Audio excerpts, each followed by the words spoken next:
ಬ್ರಹ್ಮನಿಗೆ ಒಂದು ರೀತಿಯಾದಂತಹ ಮೋಹ ಕವಿದುಬಿಡ್ತು. ಎಲ್ಲ ಕಡೆಯೂ ಸಹ ಅವನು ತಾನು ಯಾರ್ಯಾರನ್ನ ಅರೆಮಾಚಿ ಇಟ್ಟಿದ್ನು ಅದೆಲ್ಲವನ್ನೂ ಸಹ ಆತ ಇಲ್ಲಿ ಪ್ರತ್ಯಕ್ಷವಾಗಿ ನೋಡ್ತಾ ಇದ್ದಾನೆ. ಆ ಕಡೆ ಈ ಕಡೆ ಎರಡು ಕಡೆ ನೋಡ್ತಾ ಇದ್ದಾನೆ. ಮತ್ತೆ ಸಮಯ ಎಷ್ಟು ಅಂದ್ರೆ ಅತ್ಯಂತ ಕಡಿಮೆಯ ಸಮಯ ಬ್ರಹ್ಮನ ಮಾನದಲ್ಲಿ. ಅದು ಇಲ್ಲಿ 1 ವರ್ಷ ಆಗಿದೆ ಮನುಷ್ಯ ಲೋಕದಲ್ಲಿ.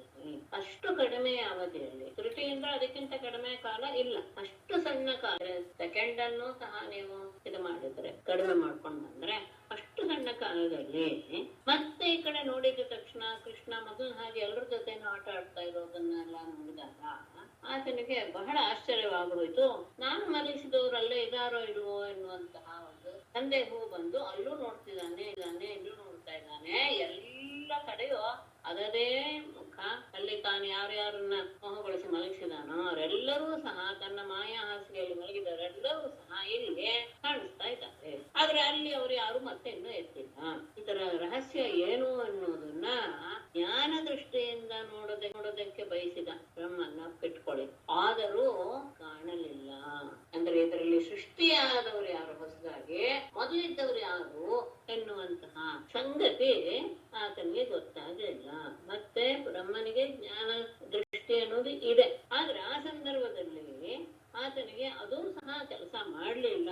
ತುಂಬಾ ಹೊತ್ತು ಆ ಮೋಹದಲ್ಲೇ ಇದ್ದುಬಿಟ್ಟಿದ್ದಾನೆ. ಈ ಕೃಷ್ಣನ ಮಾಯೆ ಅನ್ನೋದು ಬ್ರಹ್ಮನನ್ನು ಸಹ ಆವರಿಸಿಕೊಂಡು ಬಿಡ್ತು. ಆದರೆ ಪರಮಾತ್ಮನಿಗೆ ಅದು ಯಾವುದೂ ಸಹ ಸ್ಪರ್ಶ ಮಾಡೋದಿಲ್ಲ. ಯದ್ಯಪಿ ಆತ ಅಜನೇ ಆದರೂ ಸಹ ಅವನೂ ಸಹ ಬಿಟ್ಟ. ಹೇಗೆ ದಟ್ಟವಾದ ಅಂಧಕಾರದಲ್ಲಿ ಅದರ ಮಧ್ಯದಲ್ಲಿ ಮಂಜಿನ ಕತ್ತಲೆ ಅನ್ನೋದು ಸಹಜವಾಗಿ ಉಂಟಾಗುತ್ತೆ. ಅದನ್ನ ಯಾರು ಗಮನಿಸೋಲ್ಲ. ಅಂದ್ರೆ ಏನು, ಮಂಜಿನಿಂದಾದಂತಹ ಕತ್ತಲೆ ಅದರೊಳಗೆ ಸೇರಿ ಹೋಗ್ಬಿಡುತ್ತೆ, ಅದು ಪೃಥಕ್ಕಾಗಿ ಕಾಣೋದಿಲ್ಲ. ಹಾಗೆಯೇ ಹಗಲಿನಲ್ಲಿ ಮಿಂಚು ಹುಳುವಿನ ಪ್ರಕಾಶವೂ ಸಹ ಅದರೊಳಗೆ ಸೇರಿ ಹೋಗುತ್ತೆ, ಲೀನವಾಗಿ ಬಿಡುತ್ತೆ. ಹಾಗೆ ಮಹಾಪುರುಷರ ವಿಷಯದಲ್ಲಿ ಏನಾದರೂ ನಾವು ಮಾಡಕ್ಕೆ ಹೋದರೆ ಅದು ಅವನನ್ನೇ ಆ ಸಾಮರ್ಥ್ಯದಿಂದ ಕುಕ್ಕಿಸಿ ಬಿಡುತ್ತೆ. ಅಂದ್ರೆ ಅವನ ಆ ಮಹಿಮೆ ಅಥವಾ ಅವನ ಅಭಾವ ಅದರೊಳಗೆ ಲೀನವಾಗ್ಬಿಡುತ್ತೆ ಹೊರತು ಅದು ಪೃಥಕ್ಕಾಗಿ ಕಾಣೋದಿಲ್ಲ. ಹೀಗೆ ಎಲ್ಲರನ್ನು ಗಮನಿಸಿ ನೋಡ್ತಾ ಇದ್ದಾಗ ಆತನಿಗೆ ಒಂದು ವಿಷಯದ ಅರಿವಾಯಿತು. ಕೃಷ್ಣನ ಜೊತೆ ಈಗ ಅಂದ್ರೆ ಹೊರಗಡೆ ಏನು ಯಮುನಾ ನದಿ ತೀರದಲ್ಲಿ ಕಾಣುತ್ತಾ ಇದ್ದೀನೋ ಅದೆಲ್ಲವೂ ಸಹ ಕೃಷ್ಣನ ರೂಪವೇ. ಅಂದ್ರೆ ಗಮನಿಸಿ ನೋಡಿದಾಗ ಗೊತ್ತಾಯ್ತು. ಪ್ರತಿಯೊಬ್ಬರೂ ಸಹ ಶಂಖಚಕ್ರ ಗದಾ ಪದ್ಮವನ್ನೇ ಧರಿಸಿದ್ದಾರೆ, ಕಿರೀಟ ಇದೆ, ಕುಂಡಲ ಇದೆ, ಸುಂದರವಾದ ಹಾರ ಇದೆ, ವನಮಾಲ ಇದೆ. ಎಲ್ಲವೂ ಕೃಷ್ಣನಲ್ಲಿ ಯಾವ ಅಲಂಕಾರವಿದೆಯೋ ಅಷ್ಟು ಇದೆ. ಯಾರಲ್ಲಿ ಎಲ್ಲರನ್ನೂ ಸಹ ಒಬ್ಬದ ಬಿಟ್ಟು ಯಾರನ್ನೂ ಸಹ ಬೇರೆ ಅಂತ ಪೃಥಕ್ ಮಾಡಕ್ಕಾಗ್ತಾ ಇಲ್ಲ. ಪ್ರತಿಯೊಬ್ಬರು ಸಹ ಕೃಷ್ಣರ ಹಾಗೆ ಇಲ್ಲ, ಕೃಷ್ಣನೇ ಕಾಣಿಸ್ತಾ ಇಲ್ಲ. ಕಾಲಿನಿಂದ ತಲೆಯವರೆಗೂ ಸಹ ತುಳಸಿ ಮಾಲೆ, ಅವರು ಭಕ್ತರು ಅರ್ಪಿಸಿದಂತಹ ಆ ಹೊಸದಾದಂತಹ ಪುಷ್ಪಗಳು ಎಲ್ಲವೂ ಸಹ ಕಾಣಿಸ್ತಾ ಇದೆ. ಎಲ್ಲ ರೀತಿಯ ಕೃಷ್ಣನ ಆ ಸ್ವರೂಪವನ್ನು ನೋಡಿ ಮತ್ತೆ ಕೃಷ್ಣನ ಸುತ್ತಲೂ ಯಾವಾಗಲೂ ಸಿದ್ಧಿಗಳು ಇರುತ್ತೆ. ಯಾಕಂದ್ರೆ ಪರಮಾತ್ಮ ಮತ್ತೆ ಎಲ್ಲಾ ಜಗತ್ತಿಗೆ ಕಾರಣವಾದಂತಹ ಶಕ್ತಿಗಳು, ಮಹತ್ತತ್ವವಲ್ಲಾದಂತಹ 24 ತತ್ವ, ಅದು ಪ್ರತಿಯೊಂದು ಕೃಷ್ಣನ ಬಾಲಕರ ರೂಪದಲ್ಲಿರುವಂತಹ ಕೃಷ್ಣನ ಸುತ್ತಲೂ ಹಾಗೆ ಇದೆ. ಮತ್ತೆ ಲೋಕದಲ್ಲಿ ಯಾವುದು ಎಲ್ಲ ಬದಲಾವಣೆಗೆ ಕಾರಣವು ಅದು ಸ್ವಭಾವ, ಸಂಸ್ಕಾರ, ಇಚ್ಛೆ, ಕರ್ಮ, ವಿಷಯಗಳು, ಅದರ ಫಲಗಳು ಎಲ್ಲವೂ ಸಹ ಮೂರ್ತಿಯನ್ನು ಧರಿಸಿ ಭಗವಂತನನ್ನು ಆರಾಧಿಸ್ತಾ ಇವೆ. ಪ್ರತಿಯೊಂದು ಕೃಷ್ಣನ ರೂಪದಲ್ಲಿಯೂ ಎಲ್ಲರೂ ಸ್ವಯಂ ಪ್ರಕಾಶರೇ, ಎಲ್ಲರೂ ಆನಂದ ಸ್ವರೂಪರೇ. ಅವರಲ್ಲಿ ಜಾಡ್ಯ ಅನ್ನೋದು ಇಲ್ಲವೇ ಇಲ್ಲ. ಎಲ್ಲರಲ್ಲಿಯೂ ಚೈತನ್ಯ ಇದೆ, ಒಂದೇ ರೀತಿಯಾಗಿದ್ದಾರೆ. ಅದನ್ನ ನೋಡಿದಾಗ ಎಂತಹ ಉಪನಿಷತ್ತನ್ನ ಅರಿತಂತಹ ಜ್ಞಾನಿಗಳಿಗೂ ಸಹ ಆ ಪರಮಾತ್ಮನ ಮಹಿಮೆ ಇಷ್ಟು ಅನ್ನೋದು ಗೊತ್ತಾಗದೆ ಹೋಯಿತು. ಎಂತಹ ಜ್ಞಾನಿಗಳು! ಇಂತಹ ಕೃಷ್ಣನ ಸ್ವರೂಪವೇ ಎಲ್ಲ ಕಡೆ ಇರೋದನ್ನು ನೋಡಿ ಬಹಳ ಆಶ್ಚರ್ಯವಾಗೋಯ್ತು ಚತುರ್ಮುಖ ಬ್ರಹ್ಮನಿಗೆ. ಆತನ ಎಲ್ಲ ಇಂದ್ರಿಯಗಳು ಸಹ ಕೆಲಸ ಮಾಡೋದನ್ನ ನಿಲ್ಲಿಸಿಬಿಟ್ಟು ಆತ ಮೌನವನ್ನ ಆಶ್ರಯಿಸಿ ಬಿಟ್ಟ. ಹೇಗೆ ಇತ್ತು ಅಂದ್ರೆ ಗೋಕುಲದ ಅಧಿಷ್ಠಾತ ದೇವತೆಯಾದಂತಹ ಭೂದೇವಿಯ ಮುಂದೆ ಅದರ ಇನ್ನೊಂದು ಗೊಂಬೆಯ ರೂಪದಲ್ಲಿ ಈತ ಪರಮಾತ್ಮನ ಯಾವ ಪ್ರಭಾವವೂ ಸಹ ಆತನ ಮನಸ್ಸಿಗೆ ನಿಲ್ಲುತ್ತೆ ಇಲ್ಲ. ಯಾಕೆ? ಅದು ಅಸಾಧಾರಣವಾದದ್ದು. ಹೊರತು ಆತ ಸ್ವಯಂ ಪ್ರಕಾಶ ಆನಂದ ಸ್ವರೂಪ, ಮಾಯೆ ಆತನಲ್ಲಿ ಏನೂ ಮಾಡುವುದಿಲ್ಲ. ಹಾಗೆ ಇರುವಾಗ ಇದೇನು ಎನ್ನುವುದನ್ನ ತಿಳಿದುಕೊಳ್ಳೋದಕ್ಕೆ ಒದ್ದಾಡಿ ಬಿಟ್ಟ ಆ ಸಂದರ್ಭದಲ್ಲಿ ಆತನ ಆ ಮನಸ್ಸಿನ ಅವ್ಯವಸ್ಥೆಯ ಇದನ್ನ ಸ್ಥಿತಿಯನ್ನು ನೋಡಿ ಪರಮಾತ್ಮ ಮಾಯೆ ಎನ್ನುವಂತಹ ಪರದೆಯನ್ನ ಆ ಅಜನ ಮೇಲೆ, ಬ್ರಹ್ಮನ ಮೇಲೆ ಆವರಿಸಿ ಬಿಟ್ಟ. ಅದಕ್ಕೆ ಇಲ್ಲಿ ಒಂದು ಒಳ್ಳೆಯ ಒಂದು ಶಬ್ದ ಇಟ್ಟಿದ್ರು ಇದರಲ್ಲಿ ಶ್ರೀಧರ್ಯದಲ್ಲಿ, ಇಲ್ಲಿಯ ನನ್ನ ನಿಜವಾದ ಸ್ವರೂಪ ನಿನಗೆ ಗೊತ್ತಾಗೋದಿಲ್ಲ, ಗೊತ್ತಾಗೋಕೆ ಸಾಧ್ಯವಿಲ್ಲ ನಿನಗೆ, ಹಾಗೆ ಅಂತ ಭಾವಿಸುವೋ ಎನ್ನುವಂತೆ ಅವನ ಮೇಲೆ ಮಾಯಾ ಪರದೆಯನ್ನ ಹೇಳ್ತೀನಿ. ಆಗ ಬಾಹ್ಯ ಜ್ಞಾನ ಉಂಟಾಯಿತು. ಆತನ ಇಂದ್ರಿಯಗಳಲ್ಲೂ ಸಹ ಚೈತನ್ಯವನ್ನು ಪಡೆದು ಕಷ್ಟಪಟ್ಟು ತನ್ನ ದೃಷ್ಟಿಯನ್ನ ತೆಗೆದು ತನ್ನ ಜೊತೆಗೆ, ಅಂದ್ರೆ ಮೊದಲು ತನ್ನ ಶರೀರ ಆಮೇಲೆ ಜಗತ್ತನ್ನ ನೋಡೋದಕ್ಕೆ ಶುರು ಮಾಡಿದ. ಮೊದಲು ನೋಡಿದಾಗ ದಿಕ್ಕುಗಳು ಕಂಡು, ಆಮೇಲೆ ವೃಂದಾವನ ಕಂಡು. ಆ ವೃಂದಾವನದಲ್ಲಿ ಎಲ್ಲ ರೀತಿಯ ಮರಗಳು ಇವೆ, ಅವುಗಳು ಎಲ್ಲರ ಜೀವನಕ್ಕೂ ಸಹ ದಾರಿಯಾಗುವಂತಹದ್ದು, ಜೀವನವನ್ನೇ ಉಂಟು ಮಾಡುವಂತಹ ಆ ಮರಗಳಿಂದ ಶೋಭಿತವಾದ ವೃಂದಾವನ. ಮತ್ತೆ ಅಲ್ಲಿರುವಂತಹ ಎಲ್ಲ ಪ್ರಾಣಿಗಳು ಸಹ ತಮ್ಮ ನಿಜವಾದ ವೈರವನ್ನು ಅರಿತು ಸ್ನೇಹ ಭಾವದಿಂದ ಇವೆ. ಯಾಕೆ ಅಂದ್ರೆ ಅಲ್ಲಿ ಪರಮಾತ್ಮನ ಆವಾಸ ಇರೋದ್ರಿಂದ. ಅಲ್ಲಿ ಪರಮಾತ್ಮನನ್ನು ನೋಡ್ತಾನೆ. ಹೇಗೆ? ಅವನು ಪರಮಾತ್ಮ ಎಂತವನು ಒಬ್ಬನೇ, ಅವನು ಅನಂತ, ಅವನಿಗೆ ಜ್ಞಾನ ಅನ್ನೋದು ಅಗಾಧ. ಹಾಗಿದ್ದರೂ ಸಹ ಒಬ್ಬನೇ ಇದ್ದರೂ ಸಹ ತನ್ನ ಸ್ನೇಹಿತರನ್ನ ಹುಡುಕ್ತಾ ಇದ್ದಾನೆ, ಆ ಕಡೆ ಈ ಕಡೆ ಓಡಾಡ್ತಾ ಇದ್ದಾನೆ ಸಹ. ಅದು ತುಂಬಾ ಮುಖ್ಯ, ಆ ಶಬ್ದಗಳು ತುಂಬಾ ಅದ್ಭುತವಾದದ್ದು. ಆಮೇಲೆ ಅವನಿಗೆ ಎಲ್ಲ ಜ್ಞಾನವಿದ್ರೂ ಸಹ ಅವನು ಹುಡುಕ್ತಾ ಇದ್ದಾನೆ ಯಾರನ್ನ? ಕರುಗಳನ್ನ, ಗೆಳೆಯರನ್ನೆಲ್ಲ ಹುಡುಕ್ತಾ ಇದ್ದಾನೆ. ಕೈಯಲ್ಲಿ ಅದೇ ಮೊಸರನ್ನದ ತುತ್ತು ಇದೆ. ಅಂತಹ ಗೋಪಾಲಕನ ಒಂದು ಶಿಶುವಿನ ರೀತಿಯ ನಾಟ್ಯವನ್ನು ಆಡ್ತಾ ಇರುವಂತಹ ಪರಮಾತ್ಮನ ದರ್ಶನ ಬ್ರಹ್ಮನಿಗೆ ಆಯಿತು. ನೋಡಿದ ತಕ್ಷಣ ತನ್ನ ವಾಹನದಿಂದ ಇಳಿದು ಭೂಮಿಯಲ್ಲಿ ದಂಡವತ್ ಪ್ರಣಾಮ ಮಾಡಿ ತನ್ನ 4 ಕಿರೀಟಗಳ ಅಗ್ರಭಾಗದಿಂದ ಪರಮಾತ್ಮನ ಆ ಪಾದಯ ಉದಳವನ್ನ ಸ್ಪರ್ಶ ಮಾಡಿ ಸಂತೋಷದ ಕಣ್ಣೀರುಗಳಿಂದ ಆತನಿಗೆ, ಅಂದ್ರೆ ಆತನ ಪಾದಗಳಿಗೆ ಅಭಿಷೇಕ ಮಾಡಿದ. ಅಷ್ಟೇ ಅಲ್ಲ, ಹಿಂದೆ ನೋಡಿದಂತಹ ಆತನ ಆ ಸ್ವರೂಪವನ್ನು ಮತ್ತೆ ಮನಸ್ಸಿಗೆ ತಂದುಕೊಂಡ ಹಾಗೆ ಭಕ್ತಿ ಭಾವ ಏರಿತಾ ಇತ್ತು. ಮತ್ತೆ ನಮಸ್ಕಾರ ಮಾಡೋದು, ಮತ್ತೆ ಹೇಳೋದು, ಮತ್ತೆ ನಮಸ್ಕಾರ ಮಾಡೋದು. ಹೀಗೆ ಬಹಳ ಕಾಲ ಪಾದಗಳಲ್ಲಿಯೇ ತನ್ನನ್ನ ಮೇಲೆ ಮುಗಿಸಿಬಿಟ್ಟು ಆಮೇಲೆ ಮೆಲ್ಲಗೆ ಎದ್ದು ತನ್ನ ಕಣ್ಣುಗಳನ್ನ ಒರೆಸಿಕೊಂಡು ಪರಮಾತ್ಮನನ್ನ ನೋಡಿ ಕುತ್ತಿಗೆಯನ್ನ ಬಗ್ಗಿಸಿ ಕೈಯನ್ನು ಮುಗಿದುಕೊಂಡು ಬಹಳ ವಿನಯದಿಂದ ಮನಸ್ಸನ್ನ ಒಂದು ಹದಕ್ಕೆ ತಂದುಕೊಂಡು ನಡುಕದಿಂದ, ಅಂದ್ರೆ ಆ ಹೆದರಿಕೆ, ಪರಮಾತ್ಮನ ಬಗ್ಗೆ ಇದ್ದಂತಹ ಹೆದರಿಕೆ ಇನ್ನೂ ಹೋಗಿಲ್ಲ. ದೇಹದಲ್ಲಿ ಕಂಪನ ಇದೆ. ಆ ಕಂಪನ ಇದ್ದಿದ್ರಿಂದ ಅವನ ಮಾತು ಸ್ಪಷ್ಟವಾಗಿ ಬರ್ತಾ ಇಲ್ಲ. ಹಾಗಾಗಿ ಗದ್ದರವಾದ ಮಾತಿನಿಂದ ಪರಮಾತ್ಮನನ್ನ ಸ್ತುತಿಸಕ್ಕೆ ತೊಡಗಿದ. ಮುಂದಿನ ಬ್ರಹ್ಮನ ಸ್ತುತಿ ಮಾತ್ರ ನಿಜವಾಗಿಯೂ ಸಹ ಅಗಾಧವೇ ಹೌದು. ತುಂಬಾ ಏನು ಪುನಃ ನೀವು ಅದನ್ನ ಕೇಳಿದರೆ ಮಾತ್ರ ಅದು ನಿಮಗೆ ಎಲ್ಲೋ ಒಂದು ಬೆಳಕಿನ ಹಾಗೆ ಜ್ಞಾನವನ್ನ ಕೊಟ್ಟಿತು. ಅಂದ್ರೆ ನಾನು ಯಾವಾಗಲೂ ಹೇಳ್ತೇನೆ, ಅವರವರ ಯೋಗ್ಯತೆಗೆ ತಕ್ಕ ಹಾಗೆ ಆ ಶಬ್ದಗಳು ಇಲ್ಲಿ ಬಂದಿವೆ ಭಾಗವತದಲ್ಲಿ. ಅದು ಅದ್ಭುತ. ನೀವು ಯಾವುದೇ ಪುರಾಣವನ್ನು ನೋಡಿ, ಉಳಿದ ಯಾವುದೇ ಪುರಾಣವನ್ನು ನೋಡಿ, ಯಾವುದರಲ್ಲಿಯೂ ಇಲ್ಲ. ಅದಕ್ಕೆ ಸಾಮಾನ್ಯವಾಗಿ 18 ಪುರಾಣಗಳಲ್ಲಿ ಈ ಭಾಗವತವನ್ನ ಸೇರಿಸೋದಿಲ್ಲ. ಭಾಗವತ ಅಂತ ಹೇಳಿದ್ರೆ ದೇವಿ ಭಾಗವತ ಅಂತಲೇನೆ ಮಾಡ್ತಾರೆ, ಲೆಕ್ಕ ಹಾಕ್ತಾರೆ ಹೊರತು ಈ ಭಾಗವಂತವನ್ನ 18 ಪುರಾಣದಲ್ಲಿ ಸೇರಿಸದೇ ಇರುವಂತಹ ಒಂದು ಕ್ರಮವೂ ಸಹ ಇದೆ. ಅದನ್ನ ಸೂತ ಸಂಹಿತೆಯಲ್ಲಿ ಸ್ಪಷ್ಟವಾಗಿ ಹೇಳಿದ್ದಾರೆ ಅನ್ನೋದು ವಿಶೇಷ. ಯಾಕೆ ಅಂದ್ರೆ ಇದರಷ್ಟು ಬಿಗಿ, ಭಾಗವತದಷ್ಟು ಬಿಗಿ ಯಾವ ಪುರಾಣಗಳು ಇಲ್ಲ. ಈಗಿನ್ನು ನಾನು ಪದ್ಮ ಪುರಾಣವನ್ನ ಹೆಚ್ಚು ಕಡಿಮೆ ಆರಂಭದಿಂದ ಕೊನೆಯವರೆಗೂ ನೋಡಿದ್ದೇನೆ. ವಿಷಯ ಬೇಕಾದಷ್ಟಿದೆ, ಅದರಲ್ಲಿಲ್ಲ ಅಂತ ನಾನು ಹೇಳೋದು. ಆದರೆ ಇದರ ಒಂದು ಗಾಂಭೀರ್ಯ, ಇದರ ಒಂದು ಅಗಾಧತೆ, ಇದರ ಒಂದು ಆ ಜ್ಞಾನದ ಪರಮಾವಧಿ ಅಂತ ಹೇಳ್ತೀವಲ್ಲ, ಅದು ಬೇರೆ ಯಾವುದು. ಓಂ ನಮೋ ಭಗವತೆ ವಾಸುದೇವಾಯ. ನಮೋ ವಾಚ ಮೋಮೀಡ್ಯತೆ ಪ್ರೋಪುಷೇ ದಡಿದಂಬರಾಯ ಗುಂಜಾವತಂ ಸ ಪರಿಪಿಚ್ಛಲ ಸನ್ಮುಖಾಯ ಮನ್ಯಸ್ರಜೆ ಕವಲವೇತ್ರ ವಿಷಾಣವೇನು ಲಕ್ಷ್ಮಶ್ರಿಯೇ ಋತುಪದೇ ಪಶುಪಾಂಗಜಾಯ. ಆತನಿಗೆ ಆ ಕೃಷ್ಣನ ಎಲ್ಲ ಕಡೆಯೂ ಕೃಷ್ಣನ ಸ್ವರೂಪ ನೋಡಿ ನೋಡಿ ನೋಡಿ ಪರಮಾತ್ಮನನ್ನ ನಾನು ಅಳೆಯೋದಕ್ಕೆ ಸಾಧ್ಯವೇ ಇಲ್ಲ ಎನ್ನುವ ಭಾವ ಬಂದುಬಿಡ್ತು. ಆಗ ಆತ ಈಗ ಯಾವ ರೂಪದಲ್ಲಿದ್ದಾನೋ ಅದೇ ರೂಪದಲ್ಲೇ ಆತನನ್ನ ಸ್ತುತಿಸಕ್ಕೆ ತೊಡಗುತ್ತಾನೆ. ಆತನ ಇನ್ನೊಂದು ರೂಪದ ಅರಿವು ನನಗೆ ಆಗ್ತಾ ಇಲ್ಲ ಎನ್ನುವ ಭಾವವನ್ನು ಅಭ್ರವಪುಷೆ ಏಟ್ಯ ಮತ್ತೊಮ್ಮೆ ಏಟ್ಯ ಅಭ್ರವಪುಷೆ ತಡಿದಂಬರಾಯ ಕುಂಜಾವತಂಸ ಪರಿಪಿಚ್ಛಲ ಸನ್ಮುಖಾಯ. ಇದೇನು ವಿಶೇಷ ಇಲ್ಲ ಕೆಳಗೆ. ವನ್ಯಸ್ರಜೆ ಕವಲ ವೇತ್ರ ವಿಷಾಣ ವೇಣು ಲಕ್ಷ್ಮಶ್ರಿಯೇ ಮೃದುಪದೇ ಪಶುಪದೇ ಪಶುಪಾಂಗಜಾಯ ತೇ ನೌಮಿ. ಇಲ್ಲಿ ಸ್ವಲ್ಪ ವ್ಯಾಕರಣದ ಬಗ್ಗೆ ಏನಾದ್ರೂ ಸಂದೇಹ ಬಂದ್ರೆ ಕೇಳಿ, ಕೊನೆಯವರೆಗೂ ಕೇಳದೆ ಇದ್ರೆ ನಾನೇ ಅದನ್ನ ಪರಿಹಾರ ಮಾಡ್ತೇನೆ. ಈಟ್ಯ ಈಟ್ಯ ಅಂದ್ರೆ ಈಡೆ ಅಂದ್ರೆ ಸ್ತುತಿಸ್ತೇನೆ ಅಂತ.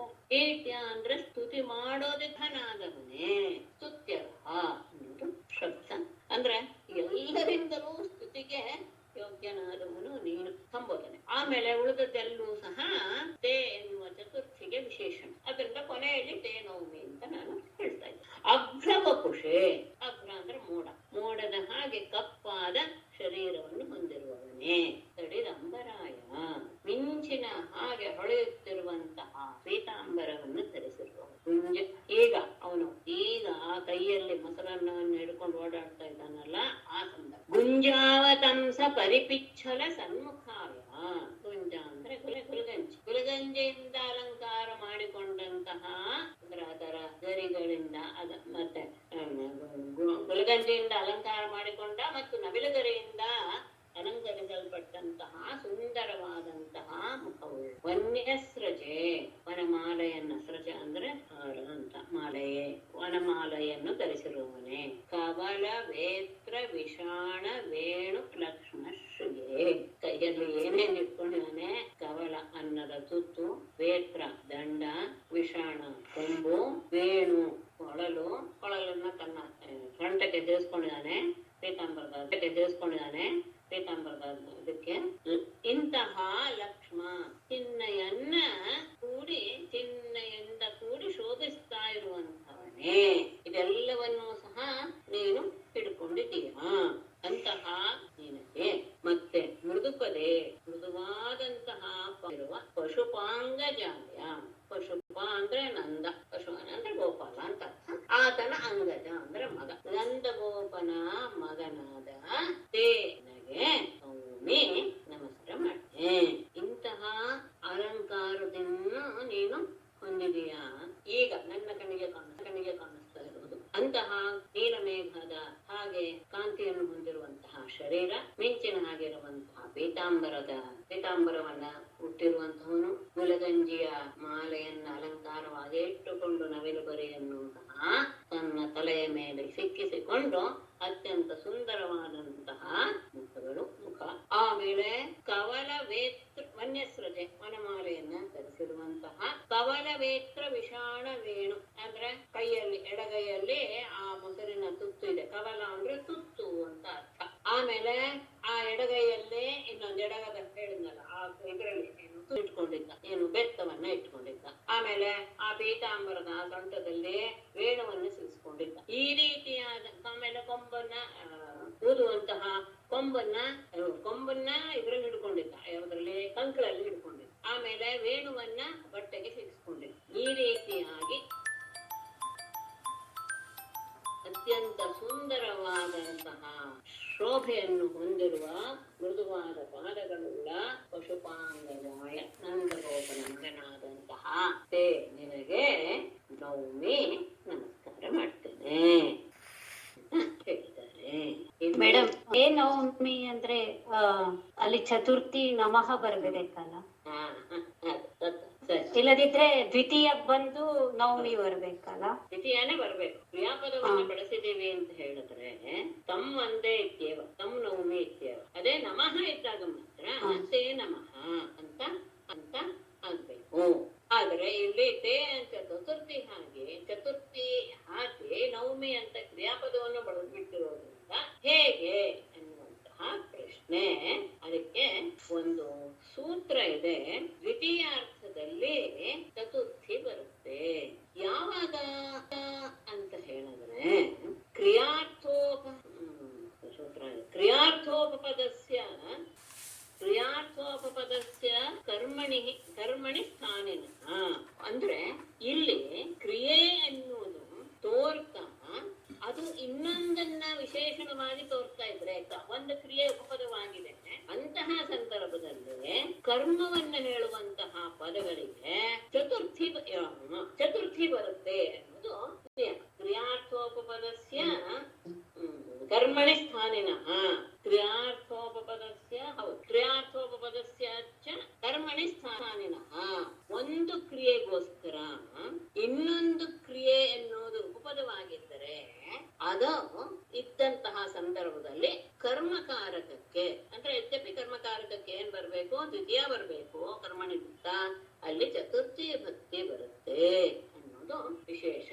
ಉದಾಹರಣೆ ಅಲ್ಲಿ ಕೊಟ್ಟಿದ್ದು ನನಗೆ ಜ್ಞಾಪಕ ಇದ್ದ ಹಾಗೆ ಫಲೇಭ್ಯೋ ಯಾತಿ ಅದರಲ್ಲಿ ಸಿದ್ಧಾಂತ ಕೌಮುದಿಯಲ್ಲಿ.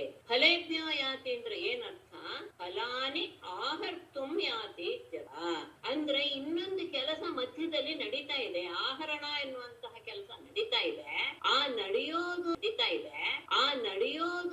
ಇನ್ನೊಂದು ಕ್ರಿಯೆ ಅನ್ನೋದು ಉಪಪದವಾಗಿರೋದ್ರಿಂದ ಆ ಕ್ರಿಯೆಯನ್ನ ತೋರಿಸದೇ ಇದ್ದಂತಹ ಸಂದರ್ಭದಲ್ಲಿ ಆಗ ಆ ಕರ್ಮಕ್ಕೆ ದ್ವಿತೀಯ ಬದಲು ಚತುರ್ಥಿ ಬರುತ್ತೆ. ಇಲ್ಲೂ ಅಷ್ಟೇ, ಇಂತಹ ಭಗವಂತನನ್ನ ಅಂತ ಹೇಳಿದ್ದರಿಂದ ಅಂದ್ರೆ ಇನ್ನೆಲ್ಲ ಮಾಡ್ತಾ ಇರುವಂತಹ ನಿನಗೆ ಅಂತ ಹೇಳಿದಾಗ ಇಲ್ಲಿ ದ್ವಿತೀಯ ಅರ್ಥದಲ್ಲಿ ಚತುರ್ಥಿ ಬಂದಿದೆ ಅನ್ನೋದು ವಿಶೇಷ. ಅಷ್ಟೇ, ಅದೇ ಕ್ರಿಯಾರ್ಥೋಪಪದಸ್ಯ ಚ ಕರ್ಮಣಿ ಸ್ಥಾನಿನಃ ಅಂತ ಸೂತ್ರ. ಅದು ಕರ್ಮಕ್ಕೆ ದ್ವಿತೀಯವನ್ನು ಬಾಧಿಸಿ ಚತುರ್ಥಿಯನ್ನು ಕೊಡುತ್ತೆ. ಗಮನಿಸ್ಕೋಬೇಕು, ಅಲ್ಲಿ ಕರ್ಮಕಾರಕವೇ ನಪ್ತೇ ಇರಲಿ, ಕರ್ಮಕಾರಕವೇ ವ್ಯಾಕರಣದವ್ರಿಗೆ ಮಾತ್ರ ಗೊತ್ತಾಗುತ್ತೆ, ಮತ್ತೆ ಉಳಿದವ್ರು ತಲೆಬಿಸಿ ಮಾಡ್ಕೊಳ್ಳೋದು ಬೇಡ. ಕರ್ಮಕಾರಕವಾದರೂ ಸಹ ದ್ವಿತೀಯವನ್ನ ಬಾಧಿಸಿ ಚತುರ್ಥಿ ಬರುತ್ತೆ ಅನ್ನೋದು ವಿಶೇಷ. ಇಂತಹ ಭಗವಂತನನ್ನ ಅಂದ್ರೆ ಇಷ್ಟೆಲ್ಲಾ ಸಾಮರ್ಥ್ಯ ಇರುವಂತಹ ಭಗವಂತನ ಅಂತ ಇಟ್ಟುಕೊಂಡಾಗ ಕ್ರಿಯಾ ಎನ್ನುವುದು ಉಪಪದವಾದ ಇವನನ್ನ ನಾನು ಸಂತೋಷ ಪಡಿಸೋದಕ್ಕೋಸ್ಕರ, ಯಾರನ್ನ ಇಂತಹ ಅಲಂಕೃತನಾದಂತಹ ಪರಮಾತ್ಮನನ್ನ ನಾನು ಸಂತೋಷ ಪಡಿಸೋದಕ್ಕೋಸ್ಕರ ನೋಮಿ ಅಂತಹ ನಿನಗೆ ನಾನು ನಮಸ್ಕಾರ ಮಾಡ್ತೇನೆ ಅಂತ ಅನುಗ್ರಹಂ ಪ್ರಾಪ್ತುಂ ಇತ್ಯರ್ಥ ವಿಶೇಷ. ಅಸ್ಯಾಪಿ ದೇವೌಪುಷೋ ಮದನುಗ್ರಹಸ್ಯ ಸ್ವೇಚ್ಛಾಮಯಸ್ಯ ನ ತು ಭೂತಮಯಸ್ಯ ಕೋಪಿ ಯೇಷೇ ಮಹಿ ತ್ವವಸಿತಂ ಮನಸಾಂತರೇಣ ಸಾಕ್ಷಾತ್ ತವೈವ ಕಿಮುತ ಆತ್ಮಸುಖಾನುಭೂತೇಃ. ದೇವ ಮದನುಗ್ರಹಸ್ಯ ಸ್ವೇಚ್ಛಾಮಯಸ್ಯ ನ ತು ಭೂತಮಯಸ್ಯ ಕಹ ಅಪಿ. ಇದು ಕಹ ಅನ್ನೋದು ಇದಲ್ಲ, ಬ್ರಹ್ಮ ಅಂತ ಅಕಾರ ಅಂತ ಶಬ್ದ, ಕಿಂ ಶಬ್ದ ಅಲ್ಲ. ಅಸ್ಯಾಪಿ ವಪುಷಃ ಅಥವಾ ಅಸ್ಯ ವಪುಷಃ ಅಪಿ ಅಥವಾ ಬೇಡ, ಅಸ್ಯಾಪಿ ವಪುಷಃ ಅವಸಿತು ಮಹಿ ಅವಸಿತು ತು ನ. ಸ್ವಲ್ಪ ತಪ್ಪಾಯ್ತಮ್ಮ, ಸ್ವಲ್ಪ ತುಂಬಾ ಸಮಸ್ಯೆ ಇದೆ. ಮತ್ತೆ ನಾನು ಹೇಳ್ತೇನೆ, ಅಕಸ್ಮಾತ್ ಇದು ಮಾಡ್ಕೊಂಡಿದ್ರೆ ಪೆನ್ಸಿಲ್ ಇಟ್ಕೊಳ್ಳಿ, ಬರೆಯೋರು ಬರ್ಕೊಳ್ಳೋರಾದ್ರೆ. ದೇವ ಮದನುಗ್ರಹಸ್ಯ ಸ್ವೇಚ್ಛಾಮಯಸ್ಯ ನ ತು ಭೂತಮಯಸ್ಯ ಕಹ ಅಪಿ ಅಸ್ಯಾಪಿ ವಪುಷಃ ಮಹಿ ಅವಸಿತುಂ ಆಂತರೇಣ ಮನಸಾ ತು ನ ಈಶೇ ಸಾಕ್ಷಾತ್ ತವ ಆತ್ಮಸುಖಾನುಭೂತೇಃ ಏವ ಕಿಮುತ. ಗೊತ್ತಿಲ್ಲ, ಅರ್ಥ ಹೇಳೋದು. ದೇವ ಪರಮಾತ್ಮನೇ ಮದನುಗ್ರಹಸ್ಯ ನನ್ನನ್ನ ಅನುಗ್ರಹ ಮಾಡೋದಕ್ಕೋಸ್ಕರನೇ, ಸ್ವೇಚ್ಛಾಮಯಸ್ಯ ಅಂದ್ರೆ ನಿನ್ನ ಇಚ್ಛೆಗೆ ಅನುಗುಣವಾದ ರೀತಿಯಲ್ಲಿ, ನತು ಭೂತಮಯಸ್ಯ ಪಂಚಭೂತಗಳಿಂದ ನಿರ್ಮಿತವಾದದ್ದು ಅಲ್ಲ ಅಂತಹ ಅಸ್ಯಾಪಿ ವಪುಷಃ ಅಂತ ಈ ಶರೀರವೂ ಸಹ ಮಧ್ಯದಲ್ಲಿ ಕಹ ಅಪಿ ಬ್ರಹ್ಮನೇ ಆದರೂ ಸಹ ಅಸ್ಯಾಪಿ ವಪುಷಃ ಇಲ್ಲಿ ನನಗೆ ಕಾಣಿಸ್ತಾ ಇರುವಂತಹ ಈ ದೇಹದ ಮಹಿಮೆಯನ್ನು ಆಂತರೇಣ ಮನಸ, ಅಂತರಂಗದ ಅಂದ್ರೆ ಒಳಗೆ ಅಂತರೇಂದ್ರಿಯದಿಂದ ಗೋಚರವಾಗುವಂತಹ ಮನಸ್ಸಿನಿಂದಲೂ ಅವಸಿತು ನ ಈಶೆ, ನಾನು ಸಮರ್ಥನಾಗ್ತಾ ಇಲ್ಲ. ಹಾಗಿರುವಾಗ ಸಾಕ್ಷಾತ್ತಾಗಿ ಆತ್ಮ ಸುಖಾನುಭೂತೆ, ಆತ್ಮದ ಆನಂದದ ಅನುಭವವೇ ನಿನ್ನ ಸ್ವರೂಪ. ಅಂತಹ ಸ್ವರೂಪವುಳ್ಳ ತವ ಕಿಮುಖ, ನಿನ್ನ ಮಹಿಮೆಯನ್ನ ತಿಳಿಯೋದಕ್ಕೆ ಸಾಧ್ಯವೇ? ನನಗೆ ಈಗ ನೀನು ಕಾಣಿಸ್ತಾ ಇರುವಂತಹ ಈ ರೂಪವನ್ನೇ ನನಗೆ ಸರಿಯಾಗಿ ತಿಳ್ಕೊಳಕ್ ಆಗ್ತಾ ಇಲ್ಲ.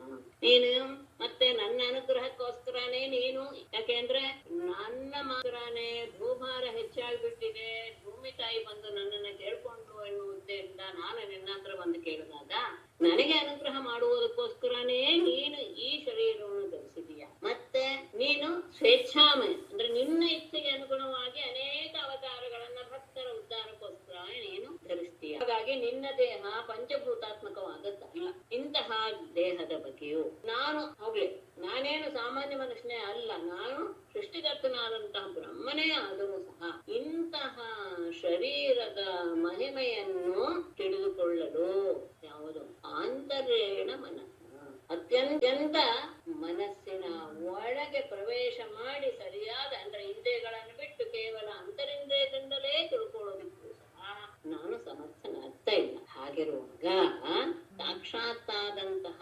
ಆತ್ಮಾನಂದ ಸ್ವರೂಪನಾದಂತಹ ಅದರ ಅನುಭವವನ್ನು ಉಂಟು ಮಾಡುವಂತಹ ನಿನ್ನ ನಿಜವಾದ ಸ್ವರೂಪವನ್ನ ಕಿಮುತ ಹೇಗೆ ತಿಳಿದುಕೊಳ್ಳೋದಕ್ಕೆ ಸಾಧ್ಯ? ಅದು ಅಂತರೇಣ ಮನಸ್ಸ ಆದರೂ ಸಹ, ಅದಕ್ಕೂ ಸಹ ಅಂತರೇಣ ಮನಸ್ಸ ಆದರೂ ಸಹ ಅದು ಸಹ ಸಾಧ್ಯವಿಲ್ಲ. ಈಗೂ ನಾನು ಅಂತರ್ಮುಖನಾಗಿದ್ದರೂ ಸಹ ನನಗೆ ಆಗ್ತಾ ಇಲ್ಲ. ಹಾಗಿದ್ದಾಗ ನಿನ್ನ ನಿಜವಾದ ಸ್ವರೂಪದ ಜ್ಞಾನವನ್ನ ಪಡೆಯೋದಕ್ಕೆ ಹೇಗೆ ಸಾಧ್ಯ? ಹಾಗೆ ಹೇಳಿದ ಮೇಲೆ ಹೇಳ್ತಾರೆ, ಹಾಗಾದ್ರೆ ಅಜ್ಞರಾದವರು ಹೇಗೆ ಈ ಪ್ರಪಂಚವನ್ನು ಸಂಸಾರವನ್ನು ದಾಟಿ ಅಂತ ಹೇಳಿದ್ರೆ ಅದಕ್ಕೆ ಒಳ್ಳೆಯ ಶ್ಲೋಕ. ಜ್ಞಾನೇ ಪ್ರಯಾಸ ಮುದಪಸ್ಯನಂತ ಏವ ಜೀವಂತಿ ಸಂಹರಿತಾಂ ಭವದೀಯ ವಾರ್ತಾಂ ಸ್ಥಾನೇ ಸ್ಥಿತಾಃ ಶ್ರುತಿಗತಾಂ ತನುವಾಂ ಮನೋಭಿಃ ಯೇ ಪ್ರಾಯಶೋಜಿತ ಜಿತೋಪ್ಯಸಿ ತೈಸ್ತ್ರಿಲೋಕ್ಯಾಂ. ಅಜಿತ ಅತ್ಯಂತ ಉತ್ತಮವಾದಂತಹ ಸಂಬೋಧನೆ ಇದರಲ್ಲಿ ಅಲ್ಲ, ಎಲ್ಲೂ ಹೌದು ಅದರ ಇಲ್ಲಿ ಅದು ಬಹಳ ಅರ್ಥವನ್ನು ಕೊಡ್ತಾ ಇದೆ. ಅಜಿತ ಸಂಬೋಧನೆ. ಜ್ಞಾನೇ ಪ್ರಯಾಸಂ ಉದಪಾಸ್ಯ ಸನ್ಮುಖರಿತಾಂ ಭವದೀಯ ವಾರ್ತಾಂ ಸ್ಥಾನೇ ಏವ ಸ್ಥಿತಾಃ ಶ್ರುತಿಗತಾಂ ತನುವಾಂಗ್ ಮನೋಭಿಃ ನಮಂತಃ ಯೇ ಜೀವಂತಿ ತೈಃ ಪ್ರಾಯಶಃ ತ್ರಿಲೋಕ್ಯಾಂ ಅಪಿ ಜಿತಃ ಅಸಿ. ಸ್ವಲ್ಪ ದೂರ ಅನ್ವಯ ಶ್ಲೋಕ ಗಮನಿಸ್ಕೊಳ್ಳಿ. ಸ್ವಲ್ಪ ವಿಷಯವನ್ನು ಶ್ಲೋಕದಲ್ಲಿ ತಿಳಿಸ್ಕೊಡ್ಬೇಕಾದಾಗ ಸ್ವಲ್ಪ ತೊಂದರೆ ಆಗತ್ತೆ. ಯಾಕೆಂದ್ರೆ ಅಲ್ಲಿ ಆ ಪದಗಳು ಆ ಗಣಗಳೇ ಬರಬೇಕಾದದ್ದರಿಂದ ಪದಗಳು ಅತ್ಯಂತ ಜಾರಿ ಹೋಗುತ್ತೆ. ಅಜಿತ ಯಾರಿಂದಲೂ ಸಹ ಗೆಲ್ಲಲು ಅಸಾಧ್ಯನಾದವನೇ, ಆದರೂ ಜಿತ ಅಸಿ ಅಂತ ಶಬ್ದ ಹಾಕಿದ್ದಾರೆ. ಅದು ವಿಶೇಷ, ವಿರೋಧ ಮಾಡುತ್ತೆ. ಅದಾದ್ಮೇಲೆ ನೋಡೋಣ. ಜ್ಞಾನೇ ಅಂದ್ರೆ ಜ್ಞಾನವನ್ನ ಪಡಿಬೇಕು, ಶಾಸ್ತ್ರಗಳನ್ನೆಲ್ಲ ಓದಬೇಕು ಇತ್ಯಾದಿ ಎಲ್ಲ ಜ್ಞಾನವನ್ನು ಪಡಿಬೇಕಾದಾಗ ಏನೇನು ಶ್ರಮ ಇದೆಯೋ ಆ ಎಲ್ಲ ವಿಷಯವನ್ನು ಸಹ ಪ್ರಯಾಸಂ ಶ್ರಮವನ್ನ ಉದಪಾಸ್ಯ ಬಿಟ್ಟು ಜ್ಞಾನದಿಂದಲೇ ಮೋಕ್ಷ, ಅದು ನಿಜ. ಆ ಜ್ಞಾನವನ್ನು ಪಡಿಬೇಕಾದಾಗ ಅನೇಕ ಗ್ರಂಥಗಳ ಅವಲೋಕನ ಇತ್ಯಾದಿ ಶ್ರಮಪೂರ್ಣವಾದಂತಹ ಕೆಲಸ ಇರುತ್ತೆ.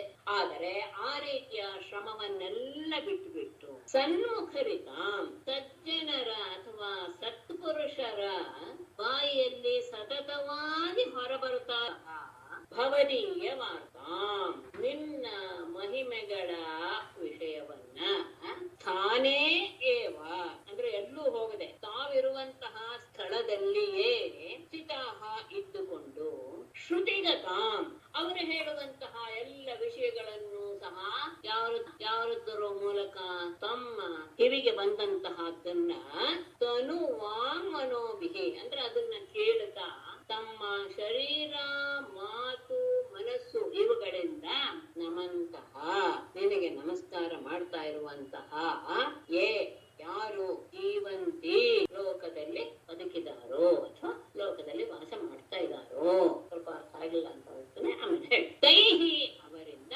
ಪ್ರಾಯಶಃ ಸಾಮಾನ್ಯವಾಗಿ ತ್ರಿಲೋಕ್ಯಾಂ ಮೂರು ಲೋಕಗಳಲ್ಲಿಯೂ ಸಹ ಯಾರಿಂದಲೂ ಜಯಿಸಕ್ಕಾಗದೇ ಇದ್ರು ಸಹ ನೀನು ಜಿತಃ ಅಸಿ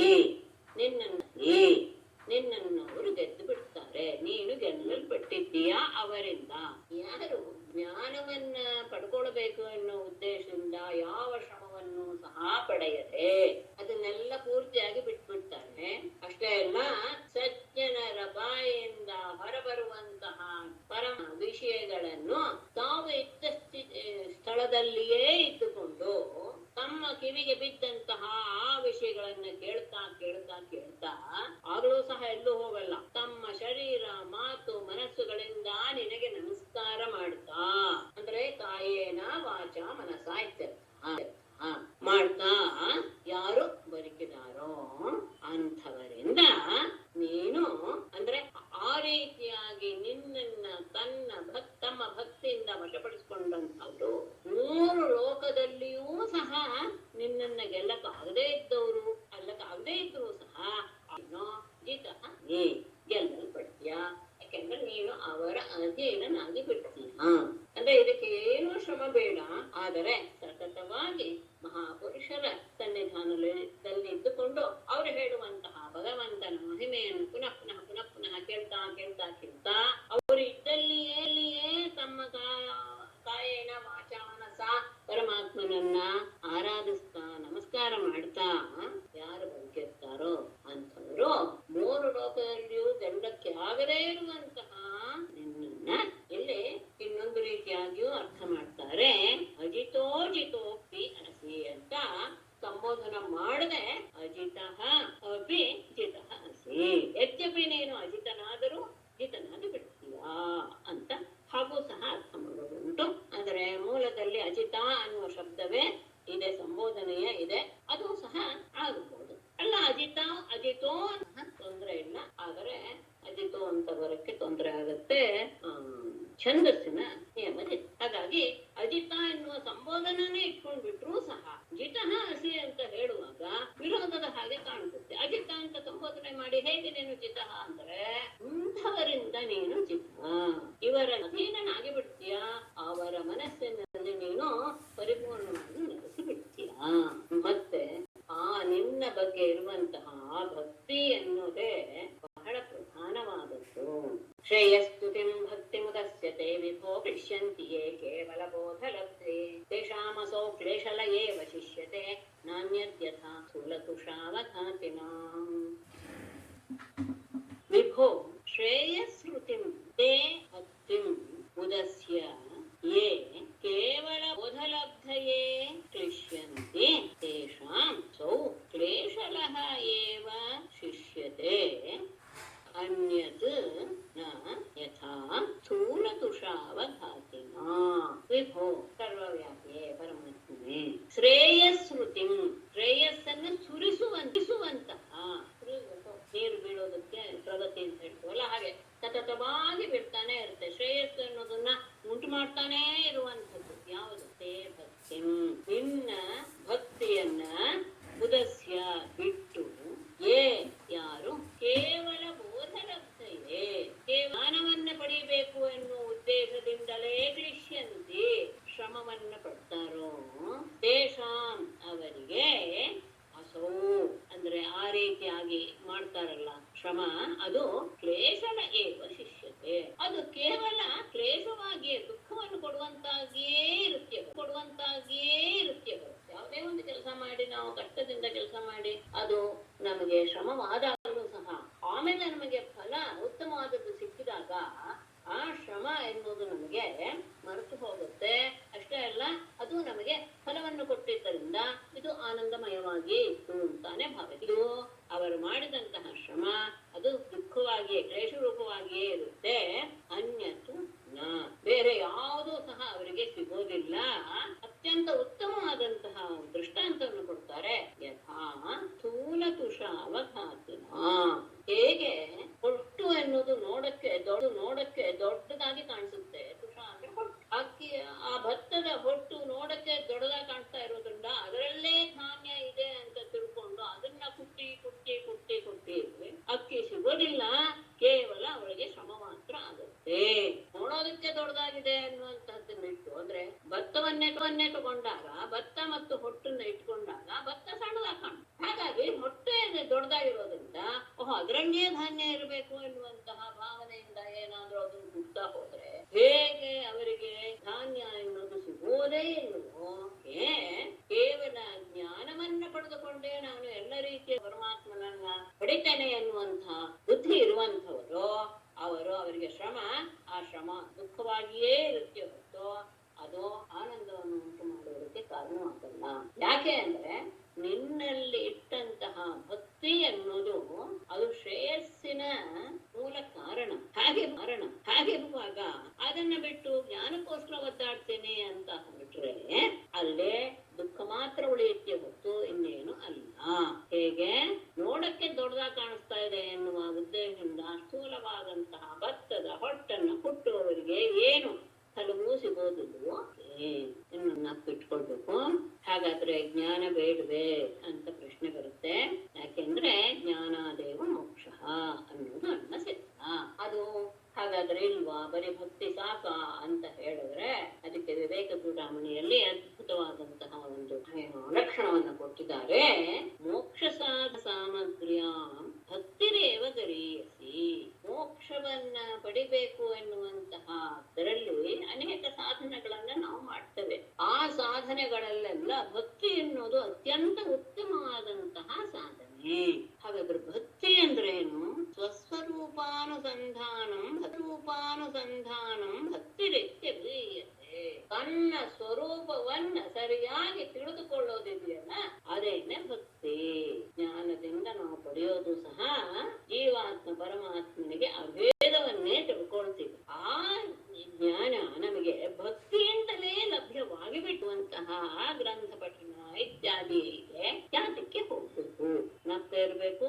ಜ್ಞಾನ ಬರುತ್ತೆ, ಭಕ್ತಿಯಿಂದ ಜ್ಞಾನ ಬಂದೇ ಬರುತ್ತೆ. ಜ್ಞಾನವಿಲ್ಲದೆ ಮೋಕ್ಷ ಖಂಡಿತ ಇಲ್ಲ. ಅದನ್ನ ಮತ್ತೆ ತಪ್ಪು ಮಾಡ್ಕೊಳ್ಳಿ. ಆದರೆ ಇದು ಸುತ್ತ ಮಾರ್ಗ ಅಷ್ಟೇ ಇಲ್ಲ. ಹಿಂದೆ ಇದೆ ಭಾಗವತಲ್ಲ ಹಿಂದೆ ಒಂದು ಬಂತು. ಕೇವಲ ನಾವು ಶಾಸ್ತ್ರ ಓದಿ ಜ್ಞಾನವನ್ನು ಪಡ್ಕೊಂಡು ಪರಮಾತ್ಮನನ್ನ ಪಡಿತೇನೆ ಅಂತ ಹೊರಟವರೂ ಸಹ ಮಧ್ಯದಲ್ಲಿ ಯಾವುದೋ ಒಂದು ತೊಂದರೆಗೆ ಈಡಾಗಿ ಅವರು ಕೆಳಮುಖವಾಗ್ಬಿಡಬಹುದು. ಅಂಥವರೂ ಸಹ ಭಕ್ತಿಯನ್ನ ಆಶ್ರಯಿಸಿ ಬಿಟ್ರೆ ಸುಲಭವಾಗಿ ಮೋಕ್ಷವನ್ನು ಪಡೆದುಕೊಂಡು. ಭಕ್ತಿ ಎನ್ನುವುದು ಜ್ಞಾನಿಗಳಿಗೂ ಸಹ ಬೇಕೇ ಬೇಕು ಎನ್ನುವುದನ್ನು ನಾವು ಹಿಂದೆ ನೋಡಿದ್ವಿ. ಹಾಗಾಗಿ ಕೇವಲ ಭಕ್ತಿ ಅಂದ್ರೆ ನಾನು ತಾಳ ತಟ್ಟಿ ತೋರ್ಸ್ಬಿಡ್ತೇನೆ ನಾನು ಭಕ್ತಿನ ಅಂದ್ರೆ ಖಂಡಿತ ಇಲ್ಲ. ಆ ತಾಳ ತಟ್ಟಿ ಕುಣಿಯುವಂತಹ ವ್ಯಕ್ತಿಯೂ ಸಹ ತನ್ನ ದೇಹವನ್ನ ಮರೆತು ತಾನು ಪರಮಾತ್ಮನಲ್ಲಿಯೇ ಲೀನವಾಗಿ ಬಿಟ್ಟಿದ್ದೇನೆ ಎನ್ನುವಂತಹ ಭಾವದಿಂದಲೇ ಅವನು ಕುಣಿತಾ ಇರ್ತಾನೆ, ನೃತ್ಯ ಮಾಡ್ತಾ ಇರ್ತಾನೆ. ಅದು ನಿಜವಾದಂತಹ ಭಕ್ತಿ. ಆ ಭಕ್ತಿ ಜ್ಞಾನವನ್ನು ಮಾಡುವಂಥದ್ದೇ. ಆ ಜ್ಞಾನದಿಂದಲೇ ಮೋಕ್ಷ. ಹಾಗಾದ್ರೆ ಭಕ್ತಿಯಿಂದಲೇ ಜ್ಞಾನ, ಬೇರೆ ಇದರಿಂದ ಇಲ್ಲ ಅಂತ ಹೇಳಿ ಯೋಗಿಗಳು ಸಹ ಅಂದ್ರೆ ಪುರೇಹ ಭೂಮನ್ ಬಹವೋಪಿ ಯೋಗಿನ ಸ್ವದರ್ಪಿತೇಹ ನಿಜ ಕರ್ಮ ಲಬ್ಧಯ ವಿಬುದ್ಧ್ಯ ಭಕ್ತ್ಯೈವ ಕಥೋಪನೀತಯ ಪ್ರಪೇದಿರೆ ಅಂಜೋಚ್ಯುತತೆ ಗತಿಂ ಪರಾ. ಭೂಮನ್ ಇಹ ಪುರ ಬಹವಃ ಯೋಗಿನಃ ಅಪಿ ತ್ವದರ್ಪಿತೇಹ. ಎರಡು ರೀತಿಯಾಗಿ ಮಾಡ್ತಾರೆ. ಒಂದೇ ಪದ ಅಂತ ಮಾಡ್ತಾರೆ, ಎರಡು ಪದ ಅಂತ ಮಾಡ್ತಾರೆ. ಇದು ಎರಡು ಪದ ಇಟ್ಕೊಂಡು ನಾನು ಮಾಡ್ತಾ ಇದ್ದೇನೆ. ನಿಜ ಕರ್ಮ ಲಬ್ಧಯ ಕಥೋಪನೀತಯ ಭಕ್ತ್ಯ ಏವ ವಿಬುದ್ಧ್ಯ ಅಚ್ಯುತ ಅಂಜಃ ತೇ ಪರಾಂ ಗತಿಂ ಪ್ರಪೇದಿರೆ. ಅಂದ್ರೆ ಸರ್ವವ್ಯಾಪಿ, ಎಲ್ಲ ಕಡೆಯೂ ಸಹ ವ್ಯಾಪಿಸುವನು ಪರಮಾತ್ಮನು. ಇಹ ಈ ಲೋಕದಲ್ಲಿ ಪುರ ಹಿಂದೆ ಬಹವಃ ಯೋಗಿನಃ ಅಪಿ ಅನೇಕ ಯೋಗಿಗಳು ಸಹ ಸ್ವದರ್ಪಿತ ಇಹ ತಾವು ಮಾಡಿದಂತಹ ಎಲ್ಲ ಕೆಲಸದ ಪ್ರಯತ್ನವನ್ನು ಸಹ ನಿನಗೇ ಅರ್ಪಿಸಿ ನಿಜ ಕರ್ಮ ಲಬ್ಧಯ ತಾವು ಮಾಡಿದಂತಹ ಲೌಕಿಕ ಕರ್ಮ ಇರಬಹುದು, ವೈದಿಕ ಕರ್ಮ ಇರಬಹುದು, ಅದೆಲ್ಲದರಿಂದ ಅದನ್ನ ಆ ಎಲ್ಲ ಕರ್ಮದಿಂದಲೂ ಉಂಟಾದ ಮತ್ತು ತಥೋಪನೀತಯ ನಿನ್ನ ವಿಷಯವನ್ನ ಕೇಳ್ತಾ ಕೇಳ್ತಾ ಕೇಳ್ತಾ ಅವರಿಗೆ ಉಂಟಾದಂತಹ ಭಕ್ತಿಯಿಂದಲೇ ಭಕ್ತ್ಯ ಏವ ಭಕ್ತಿಯಿಂದ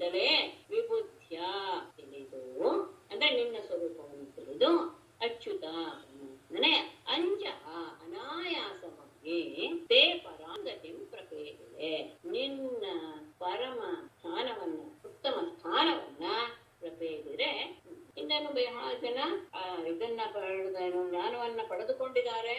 ಆ ಜ್ಞಾನವನ್ನು ಪಡೆದವರು ಸಹ ತಾವು ಮಾಡಿದಂತಹ ಪ್ರತಿಯೊಂದು ಕಾರ್ಯವನ್ನು ಸಹ ಪ್ರಯತ್ನವನ್ನು ಸಹ ನಿನಗೇ ಅರ್ಪಿಸಿ, ಮತ್ತೆ ತಾವು ಮಾಡಿದಂತಹ ಆ ಕರ್ಮದಿಂದ ಲಬ್ಧವಾದದ್ದು ಅದು ಸಹ ಭಕ್ತಿ.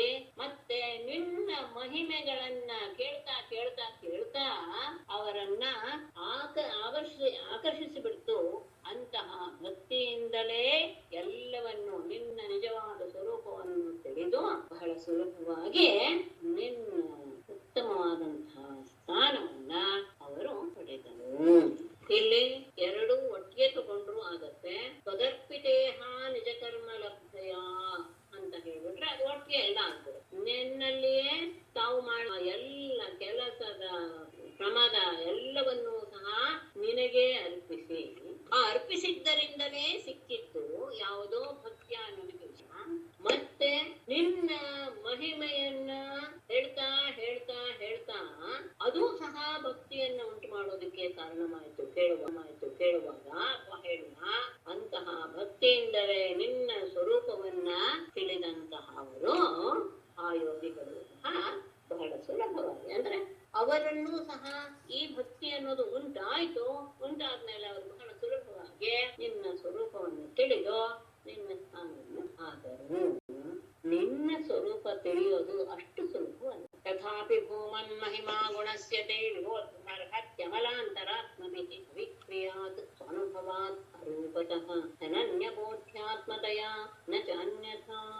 ನಿನ್ನ ಸಗುಣವಾದಂತಹ ಅಂದ್ರೆ ನೀನು ಶರೀರವನ್ನ ಅವತಾರದಲ್ಲಿ ತೋರಿಸ್ತಾ ಇರುವಂತಹ ಆ ಸಗುಣ ರೂಪವನ್ನಾಗಲಿ ಅಥವಾ ನಿನ್ನ ನಿಜವಾದ ನಿರ್ಗುಣ ರೂಪವನ್ನಾಗಲಿ ತಿಳಿದುಕೊಳ್ಳೋದು ಅಷ್ಟು ಸುಲಭ ಅಲ್ಲ. ಆದರೆ ನೀನು ಮಾಡಿದಂತಹ ಆ ಮಹಿಮೆಗಳನ್ನ ಕೇಳ್ತಾ ಕೇಳ್ತಾ ಕೇಳ್ತಾ ಇದ್ದರೆ ಅದು ಸುಲಭವಾಗುತ್ತೆ. ಅದು ಬಿಟ್ರೆ ಇನ್ಯಾವುದೂ ಸಹ ಇದಕ್ಕೆ ಕಾರಣವಾಗುವುದಿಲ್ಲ. ತಥಾಪಿ ಮಹಿಮಾ ಗುಣಸ್ಯ ಆಗುಣಸ್ಯ ತೇ ಮಹಿಮಾ ಅಮಲಾಂತರಾತ್ಮಭಿಃ ವಿಧಿಬೋದ್ಧುಂ ಅರ್ಹತಿ ಸ್ವಾನುಭವಾತ್ ಅವಿಕ್ರಿಯಾತ್ ಅರೂಪತಃ ಅನನ್ಯಬೋಧ್ಯಾತ್ಮತಯಾ ಅನ್ಯಥಾ ನ. ತಥಾಪಿ ಆದರೂ ಸಹ ಭೂಮನ್ನೇ ಅಗುಣಸ್ಯ ತೇ ಮಹಾ, ನಿರ್ಗುಣನಾದಂತಹ ನಿನ್ನ ಮಹಿಮೆಯೂ ಸಹ ಅಂದ್ರೆ ನಿರ್ಗುಣ ಸ್ವರೂಪದಲ್ಲಿ ನಿನ್ನನ್ನು ತಿಳ್ಕೊಳ್ಬಹುದು. ಯಾರಿಗೆ ಆಗತ್ತೆ ಅಂದ್ರೆ ಅಮಲಾಂತರಾತ್ಮಭಿಃ, ಅಸ್ವಚ್ಛವಾದಂತಹ ಮನಸ್ಸಿನಲ್ಲಿ ಯಾವ ದೋಷವೂ ಇಲ್ಲದೆ ಹಾಗಿದ್ದಾಗ ಮಾತ್ರ ಜ್ಞಾನ ಉಂಟಾಗುತ್ತೆ ಅಂತ ಪದ್ಮಪುರಾಣದಲ್ಲಿ ಪ್ರಸಿದ್ಧರು ಹೇಳ್ತಾರೆ. ಅಂದ್ರೆ ಮೊದಲು ನಮ್ಮಲ್ಲಿಯೇ ಇದೆ ಜ್ಞಾನ, ಅದನ್ನೇನು ಹೊರಗಡೆಯಿಂದ ತಗೊಂಡು ಬರ್ಬೇಕಾದದ್ದಿಲ್ಲ. ಮೊದಲು ಆ ಮನಸ್ಸಿನಲ್ಲಿ ಏನೇನೇನೇನ್ ಕಸವನ್ನೆಲ್ಲ ತುಂಬಿಕೊಂಡಿದೀವೋ ಅದನ್ನೆಲ್ಲ ತೆಗೆದು ಬಿಟ್ರೆ ಅದರ ಅಡಿಗೆ ಜ್ಞಾನ ಅನ್ನೋದಿರುತ್ತೆ. ಅದು ತಾನಾಗಿಯೇ ಪ್ರಕಾಶಮಾನವಾಗುತ್ತೆ ಅಲ್ಲೇ ಹೇಳಿರೋದು. ಹಾಗಾದಾಗ ನಮ್ಮಲ್ಲಿಯೇ ಇರುವಂತಹ ಜ್ಞಾನವನ್ನು ನಾವು ನಮ್ಮ ಆ ಜ್ಞಾನವನ್ನು ಮುಚ್ಚಿರುವಂತಹ ಈ ದೋಷಗಳನ್ನೆಲ್ಲ ಕಳೆದುಕೊಂಡ್ರೆ ಅಂಥವರಿಂದ ಮಾತ್ರ, ನಾವಲ್ಲ, ಅಂತಹವರಿಂದ ಮಾತ್ರ ವಿಬೋಧಂ ತಿಳಿಯಲು ಸಾಧ್ಯ. ಅದು ಹೇಗೆ? ಸ್ವಾನುಭವಾತು. ಯಾಕೆ ಅಂದ್ರೆ ಪರಮಾತ್ಮನ ಸ್ವರೂಪ ಅವರ ಅನುಭವಕ್ಕೆ ಬಂದ ಹಾಗೆ ಅಂತಃಕರಣದಲ್ಲಿಯೇ ಅದು ಸಾಕ್ಷಾತ್ಕಾರವಾಗೋದ್ರಿಂದ. ಆದರೆ ಅಂತಃಕರಣವೂ ಸಹ ಏನಾಗಿರುತ್ತೆ?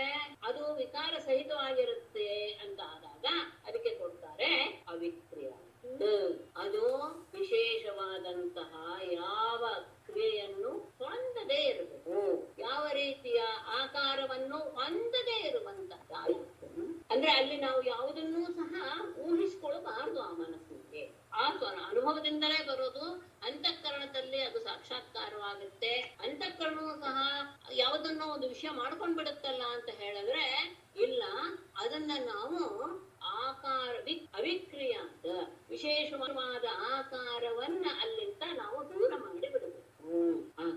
ಹಾಗಾದರೂ ಸಹ ಏನಾಗುತ್ತೆ? ಏನು ಇಲ್ವಲ್ಲ ಅಂತ ಹೇಳಿದ್ರೆ ಅವನು ಅರೂಪತಃ.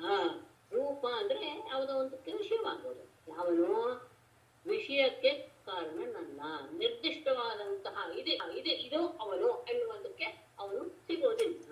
ಹಾಗಾಗಿ ವಿಷಯಕ್ಕೆ ಕಾರಣನಲ್ಲದೆ ಇರುವಂತಹ ಅನಿರ್ದಿಷ್ಟವಾದಂತಹ ರೂಪವಿಲ್ಲದೆ ಇರುವಂತಹ ಅವನನ್ನ ಅನನ್ಯ ಬೋಧ್ಯಾತ್ಮತೆಯ, ಅದು ಬಹಳ ಮುಖ್ಯ. ಬೇರೆ ಯಾವುದನ್ನೂ ಸಹ ತಿಳಿಯದೆ ಕೇವಲ ಆ ನಮ್ಮ ಮನಸ್ಸಿನಲ್ಲಿ ಪ್ರಕಾಶಗೊಳ್ಳುವಂತಹ ಅದನ್ನ ಮಾತ್ರ ತಿಳಿದುಕೊಳ್ಳುವ ಆತ್ಮಸ್ವರೂಪವನ್ನು ಮಾತ್ರ ತಿಳಿದುಕೊಳ್ಳುವ ಕಾರಣದಿಂದ ಮಾತ್ರ ಅವರೂ ಸಹ ತಿಳ್ಕೊಳ್ಳೋಕೆ ಸಾಧ್ಯ. ಅನ್ಯಥಾ ಬೇರೆ ಯಾವ ರೀತಿಯಲ್ಲೂ ಸಹ ಇದು ಸಾಧ್ಯವಿಲ್ಲ. ಅಂದರೆ ಏನು, ಇದು ಈ ರೂಪ, ಆ ರೂಪ, ಈ ಆಕಾರ ಇತ್ಯಾದಿ ಏನಾದ್ರೂ ಮನಸ್ಸಿನಲ್ಲಿ ಇಟ್ಕೊಂಡು ಬಿಟ್ರೆ ಅವನನ್ನ ತಿಳಿಯೋದಕ್ಕೆ ಸಾಧ್ಯ ಇಲ್ಲ. ಹಾಗಾಗಿ ಮೊದಲು ಮನಸ್ಸಿನಲ್ಲಿ ಒಂದು ಅನುಭವ, ಅಂತಃಕರಣದಲ್ಲಿ ಆತನ ಆವಿರ್ಭಾವವಾಗುತ್ತೆ, ಆ ಪರಮಾತ್ಮನ ಸ್ವರೂಪ ಜ್ಞಾನವಾಗುತ್ತೆ. ಆ ಸ್ವರೂಪಕ್ಕೆ ಯಾವ ಒಂದು ರೂಪವನ್ನು ಸಹ ಕೊಡಬಾರದು, ಯಾವ ಆಕಾರವನ್ನು ಸಹ ಕೊಡಬಾರದು. ಯಾವ ಆಕಾರವನ್ನು ಕೊಡದೆ ಮತ್ತೆ ಅದು ಯಾವುದಕ್ಕೂ ಸಹ ವಿಷಯವೂ ಆಗಬಾರದು. ಅಂದ್ರೆ ಲೌಕಿಕ ವಿಷಯ ಯಾವುದೂ ಸಹ ಇದಿರ್ಬೋದೇನೋ ಎನ್ನುವಂತ ಊಹೆಗೂ ಸಹ ಅಲ್ಲಿ ಕಾರಣವಿಲ್ಲ. ಮತ್ತೆ ನಮ್ಮಲ್ಲಿಯೇ ಆ ಆತ್ಮನಲ್ಲಿಯೇ ಅಂದ್ರೆ ಅಂತಃಕರಣದಲ್ಲೇ ಗೋಚರಿಸುವಂತಹ ಬೆಳಕಿನ ಮೂಲಕವಾಗಿಯೇ ತಿಳಿದುಕೊಳ್ಬೇಕೆ ಹೊರತು ಬೇರೆ ಯಾವುದರಿಂದಲೂ ಸಹ ಆತನನ್ನ ತಿಳಿಯೋದಕ್ಕೆ ಸಾಧ್ಯವಿಲ್ಲ. ಸ್ತುತಿ ಇದು. ಹಾಗಾಗಿ ಸ್ವಲ್ಪ ಕಷ್ಟವೇ. ಗುಣಾತ್ಮನಸ್ತೆ ವಿಗುಣಾನ್ ವಿಮಾತುಂ ಹಿತಾವತೀರ್ಣಸ್ಯ ಈಶಿರೇಸ್ಯ ಕಾಲೇನ ಯೈರ್ವಾ ವಿಮಿತಾಃ ಸುಕಲ್ಪೈಃ ಭೂಪಾಂಸವಃ ಖೇಮಿಹಿಕಾ ದ್ಯುಭಾಸಃ. ಇಲ್ಲಿ ಒಂದು ವಿಷಯ ಕೊಟ್ಟಿದ್ದಾರೆ, ಒಂದು ಅದನ್ನ ಹೇಳ್ತೇನೆ. ತಥಾಪಿ ಭೂಮನ್ ಮಹಿಮಾ ಗುಣಸ್ಯ ಅನ್ನುವಲ್ಲಿ ಸ್ವಲ್ಪ ಬೇರೆ ತರಹನು ಬಿಡಿಸಿ ಅರ್ಥ ಹೇಳ್ತಾರೆ. ಮಾ ಅಂದ್ರೆ ನಮ್ಮ ಮನಸ್ಸನ್ನೇ ಅಂತ ತಗೊಂಡು, ಮಾ ಅಂದ್ರೆ ಲಕ್ಷ್ಮಿ ಅಂತ ಅರ್ಥ. ಅಲ್ಲಿ ಮಹಿಮಾ ಗುಣಸ್ಯತೆ ಎನ್ನುವಲ್ಲಿ ಮಹಿ ಅಂದ್ರೆ ಮಹಿ ಅನ್ನೋದಕ್ಕೇನೆ ಮಹಿಮೆ ಅನ್ನುವ ಅರ್ಥ ಇದೆ. ಹಾಗಾಗಿ ಮಹಿ ಅನ್ನೋದನ್ನ ಬೇರೆ ಮಾಡಿ ಮಾ ಅಂತ ತಗೊಂಡು, ಅಂತಹ ಅಂದ್ರೆ ಲಕ್ಷ್ಮಿಯು ಅಗುಣಸ್ಯ ಗುಣರಹಿತನಾದಂತಹ ತೇ ಮಹಿ ನಿನ್ನ ಮಹಿಮೆಯನ್ನ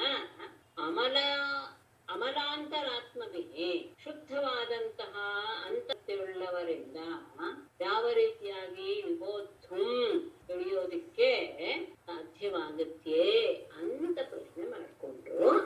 ಅಂದ್ರೆ ಅಂಥವರಿಂದಲೂ ಸಾಧ್ಯವಾಗೋದಿಲ್ಲ. ಹಾಗಾದ್ರೆ ಹೇಗೆ ಸಾಧ್ಯ ಅನ್ನೋದಕ್ಕೆ ಮುಂದಿನ ವಿಶೇಷವನ್ನು ಕೊಟ್ಟಿದ್ದಾರೆ. ಇದು ಸ್ವಲ್ಪ ಕಷ್ಟ ಆಗ್ಬೋದು, ಬೇಡ ಸತ್ಯ. ಅಂದ್ರೆ ಎಂತಹ ಸ್ವಚ್ಛವಾದ ಮನಸ್ಸಿರುವಂತಹ ವ್ಯಕ್ತಿಗಳಿಂದಲೂ ಸಹ ಆ ಅಂತರಂಗದಲ್ಲಿ ನಿನ್ನ ಮಹಿಮೆಯನ್ನ ತಿಳಿದುಕೊಳ್ಳೋದಿಕ್ಕೆ, ಅಂದ್ರೆ ಅಗುಣ ನಿರ್ಗುಣವಾದಂತಹ ನಿನ್ನ ಮಹಿಮೆಯನ್ನು ತಿಳಿಗೆ ಅವರಿಗೂ ಸಹ ಸಾಧ್ಯವಾಗೋದಿಲ್ಲ. ಆದರೆ ಅವರೂ ಸಹ ಸಾಧ್ಯ ಮಾಡ್ಕೊಳ್ಬಹುದು. ಹೇಗೆ? ಸ್ವಾನುಭವಾತ್ ಅವಿಕ್ರಿಯಾತ್ ಅರೂಪತಃ ಅನನ್ಯ ಬೋಧ್ಯಾತ್ಮತೆಯ ಅನ್ಯಥಾ. ಆಯ್ತು, ಇದು ನಿರ್ಗುಣನಾದಂತಹ ವಿಷಯದಲ್ಲಿ ಹೇಳಿ. ಸಗುಣನಾದ ವಿಷಯದಲ್ಲಿ ನಿನ್ನನ್ನ ತಿಳ್ಕೊಳ್ಳೋದು ಸುಲಭ ಅಲ್ವೇ ಅಂದ್ರೆ ಅದು ಸಾಧ್ಯವಿಲ್ಲ ಅಂತ ಹೇಳ್ತಾರೆ. ಅಸ್ಯ ಹಿತಾವತೀರ್ಣಸ್ಯ ಗುಣಾತ್ಮನಃ ತೇ ಗುಣಾನ್ ವಿಮಾತುಂ ಕಹ ಕೆ ಈಶಿರೇ ಯೈಹಿ ಸುಕಲ್ಪೈಃ ಕಾಲೇನ ಉಪಾಂಸವಃ ಹೇ ಮಿಹಿಕಾಃ ಯುಭಾಸಃ ವಿಮಿತಾಃ ವಾ. ಹೋಗ್ಲಿ, ಸಗುಣನಾದಂತಹ ನಿನ್ನನ್ನ ತಿಳ್ಕೊಳ್ಬೋದಾ ಅಂದ್ರೆ ಅದು ಸಹ ಸಾಧ್ಯವಿಲ್ಲ. ಗುಣಗಳು ಅಂತ ಹೇಳಿದ್ರೆ ಗುಣಗಳು ನಿನ್ನಲ್ಲಿ ಏನೇ ಅಂತ ನಾವು ಲೆಕ್ಕ ಹಾಕ್ಬೇಕಾಗುತ್ತೆ. ಅಸ್ಯ ಈ ಜಗತ್ತಿನ ಹಿತಾವತೀರ್ಣಸ್ಯ ಎಲ್ಲರಿಗೂ ಒಳ್ಳೆಯದು ಮಾಡಬೇಕು ಎನ್ನುವ ಉದ್ದೇಶದಿಂದಲೇ ಅವತಾರವನ್ನು ತಾಳಿದಂತಹ, ಆಗ ತಾನೇ ಅವನು ಸಗುಣನಾಗದು. ಅಂತಹ ಗುಣಾತ್ಮನಃ ಸಗುಣನಾದಂತಹ ಸಗುಣ ಸ್ವರೂಪದ ತೇ ನಿನ್ನ ಗುಣಾನ್ ಗುಣಗಳನ್ನು ವಿಮಾತುಂ ಅಪಿ ತಿಳಿಯಲು ಸಹ ಅಥವಾ ಅಳೆಯಲು ಸಹ ಕೆ ಈಶಿರೆ ಯಾರು ತಾನೇ ಸಮರ್ಥರಾಗ್ತಾರೆ. ನೀ ಸುಖವನ್ನು ಪಡೆಯೋದು ಯಾವಾಗ? ಈ ಜಗತ್ತಿನಲ್ಲಿರುವಂತಹ ಎಲ್ಲರಿಗೂ ಸಜ್ಜನರಿಗೆಲ್ಲ ಒಳ್ಳೇದಾಗಲಿ ಎನ್ನುವ ಉದ್ದೇಶದಿಂದ ನೀನು ನಿನ್ನ ಸಗುಣ ರೂಪವನ್ನು ತೋರಿಸ್ತೀಯ. ಅಲ್ಲಿ ನಿನ್ನ ಗುಣಸ್ವರೂಪವನ್ನ ಇಂಥದ್ದು ನಿನ್ನ ಗುಣ ಅಂತ ಅಳೆಯೋದಕ್ಕಾಗ್ಲಿ ತಿಳಿಯೋದಕ್ಕಾಗಲಿ ಯಾರು ತಾನೇ ಸಮರ್ಥರಾಗ್ತಾರೆ? ಯಾಕೆ ಒಂದೊಂದಾಗಿ ಎಣಿಸ್ಕೊಂಡು ಹೋಗೋದಲ್ಲ ಅಂದರೆ ಸಾಧ್ಯವೇ ಇಲ್ಲ. ಯಾಕೆ ಅಂದ್ರೆ ಯೈಹಿ ಯಾರಿಂದ ಅವ್ರು ಹೇಳ್ತಾರೆ ಸುಕಲ್ಪೈಹಿ, ಅದು ತುಂಬಾ ಮುಖ್ಯ. ಅತ್ಯಂತ ಬುದ್ಧಿವಂತನಾದಂತಹ ವ್ಯಕ್ತಿಗಳಿಂದಲೂ ಸಹ, ಮತ್ತೆ ಅಷ್ಟೇ ಅಲ್ಲ, ಏನೋ ಸ್ವಲ್ಪ ಹೊತ್ತ ಅಲ್ಲ, ಕಾಲೇನ ಅನೇಕ ಜನ್ಮದಲ್ಲಿ ರೂಪಾಂಸವ ಆ ಭೂಮಿಯಲ್ಲಿರುವಂತಹ ಧೂಳಿನ ಕಣಗಳನ್ನ, ಹಾಗೆ ಖೇ ಮಿಹಿಕಾಹ ಆಕಾಶದಲ್ಲಿರುವಂತಹ ಹನಿಗಳನ್ನ, ಹಾಗೆ ದ್ಯುಭಾಸಃ ಆಕಾಶದಲ್ಲಿ ಹೊಳಿತಾ ಇರುವಂತಹ ನಕ್ಷತ್ರಗಳನ್ನ, ವಿಮಿತಾಹ ಲೆಕ್ಕ ಮಾಡೋದಿಕ್ಕೆ ಸಾಧ್ಯವೇ? ಯಾರಿಂದ ಅದನ್ನ ಮಾಡಕ್ ಸಾಧ್ಯವೋ ಅವರಿಗೂ ಸಹ ಅದು ವಿಶೇಷ. ಇಷ್ಟೆಲ್ಲ ಆಯ್ತು, ನಾನು ಭೂಮಿಯಲ್ಲಿರುವಂತಹ ಎಲ್ಲ ಧೂಳಿನ ಕಣಗಳನ್ನು ಲೆಕ್ಕ ಮಾಡ್ತೀನಿ, ಅನೇಕ ದಿನಗಳನ್ನ ತಗೊಳ್ತೀನಿ, ಅನೇಕ ಚಾತುರ್ಯ ಇದೆ ನನಗೆ ಅಂತ ಹೇಳುವ ವ್ಯಕ್ತಿಗಳಿಗೂ ಸಹ ಆಕಾಶದಲ್ಲಿರುವಂತಹ ಹಿಮದ ಕಣಗಳನ್ನಾಗಲಿ ಹೋಗ್ಲಿ, ಆಕಾಶದಲ್ಲಿರುವಂತಹ ನಕ್ಷತ್ರಗಳನ್ನಾಗಲಿ, ಆಕಾಶದಲ್ಲಿರುವಂತಹ ಇತರನ್ನಾಗಲಿ, ಹಿಮದ ಕಣಗಳನ್ನಾಗಲಿ ಎಣಿಸ್ತೀನಿ ಅನ್ನೋದಕ್ಕೆ ಸಾಧ್ಯವೇ? ನಿಮಿತಾಹ ವಾ ಅಂತ ವಿತರ್ಕ ಸಾಧ್ಯವೇ ಅಂತ ಆಯ್ತು. ಸಾಧ್ಯ ಅಂತ ಏನಾದ್ರು ಹೇಳಿಬಿಟ್ರು ಸಹ ಅಂತವರಿಗೂ ಸಹ ಗುಣಾತ್ಮನಃ ತೇ ಗುಣ ಮಾತು ಸಾಧ್ಯವೇ ಇಲ್ಲ. ಸಗುಣನಾಗಿ ಇದ್ದಾಗಲೂ ಹಾಸಲು ಅಲ್ವೇ, ನೋಡ್ತಾ ನಾವೆಲ್ಲ ಮಾಡ್ಬಹುದು ತಿಳಿತಾ ಅಂದ್ರೆ ಅದೂ ಸಹ ಸಾಧ್ಯವಿಲ್ಲ. ಅದೇನು ಕಾಲೇನ ಮತ್ತೆ ಸುಕಲ್ಪೈಹಿ, ಅತ್ಯಂತ ಜಾಣತನ ಇದೆ ನನಗೆ, ಲೆಕ್ಕದಲ್ಲಿ ನಾನು ಬಹಳ ಗಟ್ಟಿಗ ಅನ್ನುವಂಥವರಿಗೂ ಸಹ ಇದೆಲ್ಲವನ್ನೂ ಸಹ ಮಾಡಕ್ಕೆ ಸಾಧ್ಯವೇ ಅಂತ ಪ್ರಶ್ನೆ. ಹಾಗಾದಾಗ ನಿನ್ನ ಗುಣಗಳನ್ನ ಅದು ಮಿತಿಗೆ ಇಲ್ಲದೆ ಇರುವಂಥದ್ದು ಊಹಿಸಕ್ಕೆ ಸಾಧ್ಯವಿಲ್ಲ, ಅತ್ಯಂತ ಕಠಿಣ. ಹಾಗಾಗಿ ನಿನ್ನನ್ನ ತಿಳಿಯೋದಕ್ಕೆ ಭಕ್ತಿ ಒಂದೇ ಸರಿಯಾದ. ತತ್ತೇನು ಕಂಪಾಂಸ ಸಮೀಕ್ಷಮಾಣಃ ಭುಂಜಾನೇವಾತ್ಮಕೃತಂ ವಿಪಾಕಂ ಕೃತ್ವಾ ಬಹುರ್ಭಿರ್ವಿದಧನ್ ನಮಸ್ತೆ ಜೀವೇತಯೋ ಮುಕ್ತಿಪದೇ ಸ ದಾಯಭಾಕ್ ತತ್ ಸುಸಮೀಕ್ಷಮಾಣಃ ತೇ ಅನುಕಂಪಾಂ ಆತ್ಮಕೃತಂ ವಿಪಾಕಂ ಭುಂಜಾನಃ ಏವ ಯಃ ಹೃದ್ ವಾಗ್ ವಪುಭಿಃ ನಮಃ ವಿದಧತ್ ಜೀವೇತ ಸಹ ತೇ ಮುಕ್ತಿಪದೇ ದಾಯಃ ತತ್. ಆದ್ದರಿಂದ ಸ್ವಲ್ಪ ಬದಲಾವಣೆ ಮಾಡಬೇಕಾಗತ್ತೆ. ತೇ ಅನುಕ ಸಮೀಕ್ಷಮಾಣ, ನಮ್ಮದು ಸುಸಮೀಕ್ಷ ಮಾಡುತ್ತೆ, ಅದೇ ಸ್ವಲ್ಪ ಕಂಟಿನ್ಯೂ ಆಗಿ ಮಾಡ್ಕೊಂಬಿಡಿ. ನಿನ್ನ ದಯೆಯನ್ನ, ನಿನ್ನ ಅನುಕಂಪೆಯನ್ನ ಸುಸಮೀಕ್ಷಮಾಣ, ಯಾವಾಗಲೂ ಸಹ ನಿರೀಕ್ಷೆ ಮಾಡ್ತಾ ಇರುವಂಥದ್ದು. ನಿನ್ನ ಕೃಪೆ ಯಾವಾಗಾಗತ್ತೆ ಅಂತ ಬಹಳವಾಗಿ ತನ್ನ ಬಗ್ಗೆ ತಾನು ಆ ಭಾವವನ್ನ ಹೊಂದಿರುವನು, ಯಾವಾಗತ್ತೆ ಅಂತ ಅಂತಹ ಕಾತರವನ್ನು ಹೊಂದಿರುವಂತಹ ವ್ಯಕ್ತಿ ಆತ್ಮಕೃತಂ ವಿಪಾಕಂ, ತಾನು ಮಾಡಿದಂತಹ ಹಿಂದಿನ ಜನ್ಮದಲ್ಲಿ ಮಾಡಿದಂತಹ ಧರ್ಮಕ್ಕೆ ಅನುಗುಣವಾದಂತಹ ಫಲವನ್ನ ಭುಂಜಾನಃ ಏವ, ಅದು ಜ್ಞಾಪಿಸಿರ್ಬೇಕು, ಅದನ್ನ ಅನುಭವಿಸ್ಲೇ, ಅದು ಸುಖವಾಗಿರ್ಬೋದು ದುಃಖ ಆಗಿರ್ಬೋದು, ಅದನ್ನ ಅನುಭವಿಸ್ತಾನೆ. ಅಂದ್ರೆ ನಿನ್ನ ಅನುಕಂಪೆಯನ್ನ ತನಗೆ ಯಾವಾಗ ಸಿಗುತ್ತೋ ಎನ್ನುವುದು ಪ್ರಧಾನವಾದಂತಹ ಅವನ ಮನಸ್ಸಿನಲ್ಲಿರುವಂತಹ ಭಾವ. ಹಾಗೆ ಅಂತ ಅವನು ಸುಮ್ಮನೆ ಇರೋದಿಲ್ಲ, ತನ್ನ ಹಿಂದಿನ ಕರ್ಮದ ಏನೇನು ಫಲ ಇದೆಯೋ ಆ ಸುಖ ದುಃಖ ಅದೆಲ್ಲ ಅನುಭವಿಸ್ತಾನೆ. ಯಾವ ವ್ಯಕ್ತಿಯು ಹೃತ್ ವಾಕ್ ವಪುಭಿಃ, ಮನಸ್ಸಿನಿಂದ, ಮಾತಿನಿಂದ, ಶರೀರದಿಂದ ನಮಃ ವಿದಧನ್, ನೀವೇ ನಮಸ್ಕಾರ ಮಾಡ್ತಾ ಅಂದ್ರೆ ತನ್ನನ್ನ ಪೂರ್ತಿಯಾಗಿ ಮನಸ್ಸಿನಲ್ಲಿಯೂ ನಿನ್ನನ್ನು ಆರಾಧಿಸ್ತಾ, ಮಾತಿನಲ್ಲಿಯೂ ನಿನ್ನನ್ನು ಸ್ತುತಿಸ್ತಾ, ದೇಹದಿಂದಲೂ ಸಹ ತನ್ನನ್ನು ತಾನೇ ನಿನಗೆ ಅರ್ಪಿಸಿಕೊಳ್ತಾ ಇರುವಂತಹ ಅವನು ತೇ ನಿನ್ನ ಮುಕ್ತಿಪದೇ, ಆ ಮುಕ್ತಿಯ ಆ ಸ್ಥಾನವನ್ನ ಪಡೆಯೋದಿಕ್ಕೆ ದಾಯ ದಾಯಭಾಕ್ ಅಂತ ಹೇಳ್ತಾರೆ, ಅವನ ಅಧಿಕಾರಿ ಆಗ್ತಾನೆ. ದಾಯಭಾಕ್ ಅಂತ ಹೇಳಿದ್ರೆ, ದಾಯ ಅಂದ್ರೆ ಆಸ್ತಿ. ಆಸ್ತಿ ಅಂದ್ರೆ ಹೇಗೆ ತಂದೆಯ ಆಸ್ತಿಯನ್ನ ತಗೊಳ್ಳೋದಕ್ಕೆ ಮಕ್ಕಳಿಗೆ ಅಧಿಕಾರ ಇರುತ್ತೋ, ಹಾಗೆ ಭಕ್ತನಿಗೆ, ಈ ರೀತಿಯಾದಂತಹ ಭಕ್ತನಿಗೆ ನಿನ್ನ ಮುಕ್ತಿ ಎಂಬ ಆ ಸ್ಥಾನವನ್ನು ಪಡೆಯೋದಕ್ಕೆ ಅವರು ಹಕ್ಕುದಾರರಾಗುತ್ತಾರೆ. ತಂದೆಯ ಆಸ್ತಿಯನ್ನು ಅನುಭವಿಸೋದು ಹೇಗೆ ಮಗನ ಹಕ್ಕು, ಹಾಗೆ ಈ ರೀತಿಯಾಗಿ ತನ್ನನ್ನು ತಾನು ಜೀವನದಲ್ಲಿ ತೊಡಗಿಸಿಕೊಂಡಂತಹ ವ್ಯಕ್ತಿ ನಿನ್ನ ಆ ಉತ್ತಮವಾದ ಸ್ಥಾನಕ್ಕೆ ಅವನು ಖಂಡಿತ ಅರ್ಹನಾಗ್ತಾನೆ. ಹೇಗಿರ್ಬೇಕು? ಯಾವಾಗ್ಲೂ ಸಹ ನಿನ್ನ ಕೃಪೆ ಯಾವಾಗ ಆಗತ್ತೆ ಅಂತ ದಿನನಿತ್ಯವೂ ಅದ್ರ ಬಗ್ಗೆ ಯೋಚನೆ ಮಾಡ್ತಾ, ತನ್ನ ಹಿಂದಿನ ಜನ್ಮದ ಕರ್ಮಕ್ಕೆ ಅನುಗುಣವಾದಂತಹ ಯಾವ ಸುಖ ದುಃಖಗಳಿವೆಯೋ ಅದೆಲ್ಲವನ್ನೂ ಸಹ ಅನುಭವಿಸ್ತಾನೆ.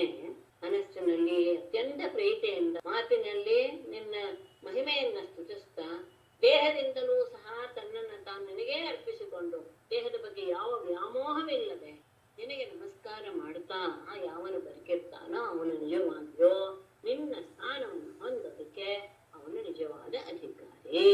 ಹೇಗೆ ತಂದೆಯನ್ನು ಪಡೆಯೋದಕ್ಕೆ ಮಗ ಅಧಿಕಾರಿ ಆಗ್ತಾನೋ ಹಾಗೆ. ಆದರೆ ನೋಡು, ನಾನು ನಿನ್ನ ಬಗ್ಗೆ ಹೇಗೆ ನಡ್ಕೊಂಡ್ಬಿಟ್ಟೆ.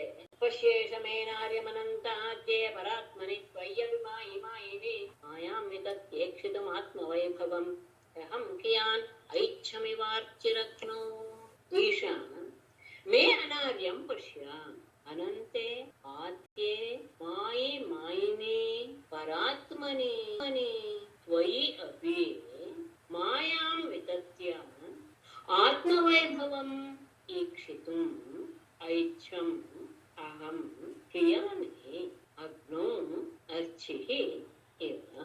ಈಶಾ ಪರಮಾತ್ಮನೇ, ಮೇ ನನ್ನ ಅನಾರ್ಯಂ, ನನ್ನ ಏನು ಕೆಟ್ಟ ನಡತೆಯನ್ನ ಪಶ್ಯ ನೋಡು. ನಾನು ಮಾಡಿದಂತಹ ವಂಚನೆಯ ಆ ಬುದ್ಧಿಯನ್ನ ನೀನೇ ನೋಡು. ಎಂಥವನು ನೀನು? ಅನಂತೆ ಆದ್ಯೆ ಅಲ್ಲ, ತ್ವಯಿ ಅನ್ನೋದಕ್ಕೆ ವಿಶೇಷಣ. ಅನಂತ, ನಿನಗೆ ಅಂತ್ಯ ಎನ್ನುವುದೇ ಅಂದ್ರೆ ಕೊನೆ ಎನ್ನುವುದೇ ಇಲ್ಲ, ನೀನು ಅವಿನಾಶಿ. ಅಂತಹ ಅಷ್ಟೇ ಅಲ್ಲ, ಆದ್ಯೆ ಆದಿಪುರುಷ ನೀನು. ಮಾಯಿನಿ ಮಾಯಿನಾಂ ಅಪಿ ಮಾಯಿನಿ ಅಂತ ಹೇಳ್ತಾರೆ. ಎಂತೆಂತಹ ದೊಡ್ಡ ದೊಡ್ಡ ಮಾಯಾವಿಗಳೂ ಸಹ ನೀನು ನಿನ್ನ ಮಾಯೆಯಿಂದ ಅವರನ್ನ ಮೋಹಗೊಳಿಸ್ತೀಯ. ಅಂತಹ ಪರಾತ್ಮನೇ, ಪರಮಾತ್ಮನಾದ ತ್ವಯಿ ಅಪಿ, ನಿನ್ನಲ್ಲಿಯೂ ಸಹ ನಾನು ಮಾಯಾಂ ವಿತತ್ಯ, ಮಾಯೆಯನ್ನ ಹರಡಿ, ಆತ್ಮವೈಭವಂ, ನನ್ನ ಸಾಮರ್ಥ್ಯವನ್ನ ಈಕ್ಷಿತು, ನೋಡಲು, ಐಚ್ಛಂ, ಬಯಸಿದೆ, ನಿಜವಾಗಿಯೂ ಅಹಂ ಕಿಯಾಮಿ, ನಾನು ಎಷ್ಟರ ಮಟ್ಟಿನವನು ಅಂದ್ರೆ ನಾನು ಬಹಳ ಅಲ್ಪ. ಹೇಗೆ? ಅಗ್ನೋ ಅರ್ಚಿಹಿ ಇವ, ಅಗ್ನಿಯಲ್ಲಿ ಒಂದು ಕಿಡಿ, ಅಗ್ನಿಯ ಒಂದು ಕಿಡಿ ಇದ್ದಷ್ಟೇ ನನ್ನ ಯೋಗ್ಯತೆ. ನಾನು ನಿನ್ನನ್ನ ವಂಚಿಸೋದಕ್ಕೆ ನನ್ನ ಮಾಯೆ ಇದೆ, ನಾನು ನನ್ನ ಮಾಯೆಯಿಂದ ಪರಮಾತ್ಮನನ್ನು ಸಹ ಮೋಹಗೊಳಿಸ್ಬಿಡ್ತೇನೆ ಎನ್ನುವ ಧಾರ್ಷ್ಟ್ಯವನ್ನು ತೋರಿಸದೆ, ಎಂಥದ್ದು ನೋಡು, ನಾನು ಎಂತಹ ಸಣ್ಣ ಮನಸ್ಸಿನವನು, ಎಂತಹ ತುಚ್ಛ, ಆದರೂ ನಾನು ನಿನ್ನಲ್ಲಿ ಈ ರೀತಿಯಾದಂತಹ ನನ್ನ ಪ್ರಭಾವವನ್ನು ತೋರ್ಸಕ್ಕೆ ಪ್ರಯತ್ನ ಪಟ್ಟುಬಿಟ್ನಲ್ಲ, ನಿಜವಾಗಿಯೂ ನನ್ನ ದೌರ್ಜನ್ಯ ಎಂಥದ್ದು ಅನ್ನೋದು ಮುಂದೆ ಹೇಳ್ತಾನೆ. ಎಂತೆಂತಹ ಮಾಯಾವಿಗಳೂ ಸಹ ನಿನ್ನ ಮಾಯೆಯ ಮುಂದೆ ಅವರು ಅಲ್ಪರೆ. ಅಂತಹ ಮಾಯೆಗಳಿಗೆಲ್ಲ ಅಧೀಶನೇ ನೀನು, ಯಾಕೆಂದ್ರೆ ನಿನ್ನಿಂದಲೇ ಮಾಯೆಯನ್ನು ಅಂತಹ ನಿನ್ನ ವಿಷಯದಲ್ಲಿ ನಾನೇನೋ ನನ್ನ ಮಾಯೆಯನ್ನ ಹರಡ್ಬಿಟ್ಟು ನಿನ್ನನ್ನು ನಾನು ಮೋಹಗೊಳಿಸ್ಬಿಡ್ತೇನೆ ಅಂತ ಪ್ರಯತ್ನ ಪಟ್ಟನಲ್ಲ, ನಿಜವಾಗಿಯೂ ಅಗ್ನಿಯಲ್ಲಿ ಉಂಟಾದ ಒಂದು ಸಣ್ಣ ಕಿಡಿ ತಾನೇ ಅಗ್ನಿ ಅಂತ ಭಾವಿಸಿದ ಹಾಗೆ ಆಗಿದೆ. ಅತಃ ಕ್ಷಮಸ್ವಾಚ್ಯುತಮೇ ರಜೋ ಭುವಃ ಯಜಾನತಸ್ತತ್ಪೃಥಗೀಶಮಾನಿನಃ ಅಜಾವಲೇಪಾನ್ಹತಮೋನ್ಧಚಕ್ಷುಷಃ ಏಷೋನುಕಂಪ್ಯೋ ಮಯಿ ನಾಥವಾನಿತಿ. ಅಚ್ಯುತ ರಜೋ ಭುವಃ ಅತಃ ಅಜಾನತಃ ಅಜಾವಲೇಪಾನ್ಧತಮೋನ್ಧಚಕ್ಷುಷಃ ತ್ವತ್ಪೃಥಗೀಶಮಾನಿನಃ ಮೇ ಮಯಿ ನಾಥವಾನ್ ಏಷಃ ಅನುಕಂಪ್ಯಃ ಇತಿ ಕ್ಷಮಸ್ವ. ಅಚ್ಯುತ ಪರಮಾತ್ಮನೇ, ರಜೋಭುವ ನಾನು ರಜೋಗುಣದಿಂದ ಹುಟ್ಟಿದವನ ಆಗಿರೋದ್ರಿಂದ ಅತಃ ಆದ್ದರಿಂದಲೇ ಅಜಾನತಃ ನಿನ್ನ ಸ್ವರೂಪ ನಿನ್ನ ಮಹಿಮೆ ಇದನ್ನೆಲ್ಲ ಏನೂ ತಿಳಿಯದೆ ಅಜಾವಲೇಪಾಂಧ ತಮೋಂಧ ಚಕ್ಷುಷಃ ಅಜ ಅದಾದ್ರೆ ನಾನೇ ಸೃಷ್ಟಿ ಮಾಡ್ತೇನೆ ಎನ್ನುವ ಅವಲೇಪ ಗರ್ವದಿಂದ ಅಂಧತಮಃ ಅಂಧ ಚಕ್ಷುಷಃ ನಾನು ಆ ಮೋಹವೆಂಬ ಅಂಧಕಾರದಲ್ಲಿ ಮುಳುಗಿಬಿಟ್ಟೆ, ಹಾಗಾಗಿ ನಾನು ಕುರುಡನಾಗಿ ಬಿಟ್ಟೆ.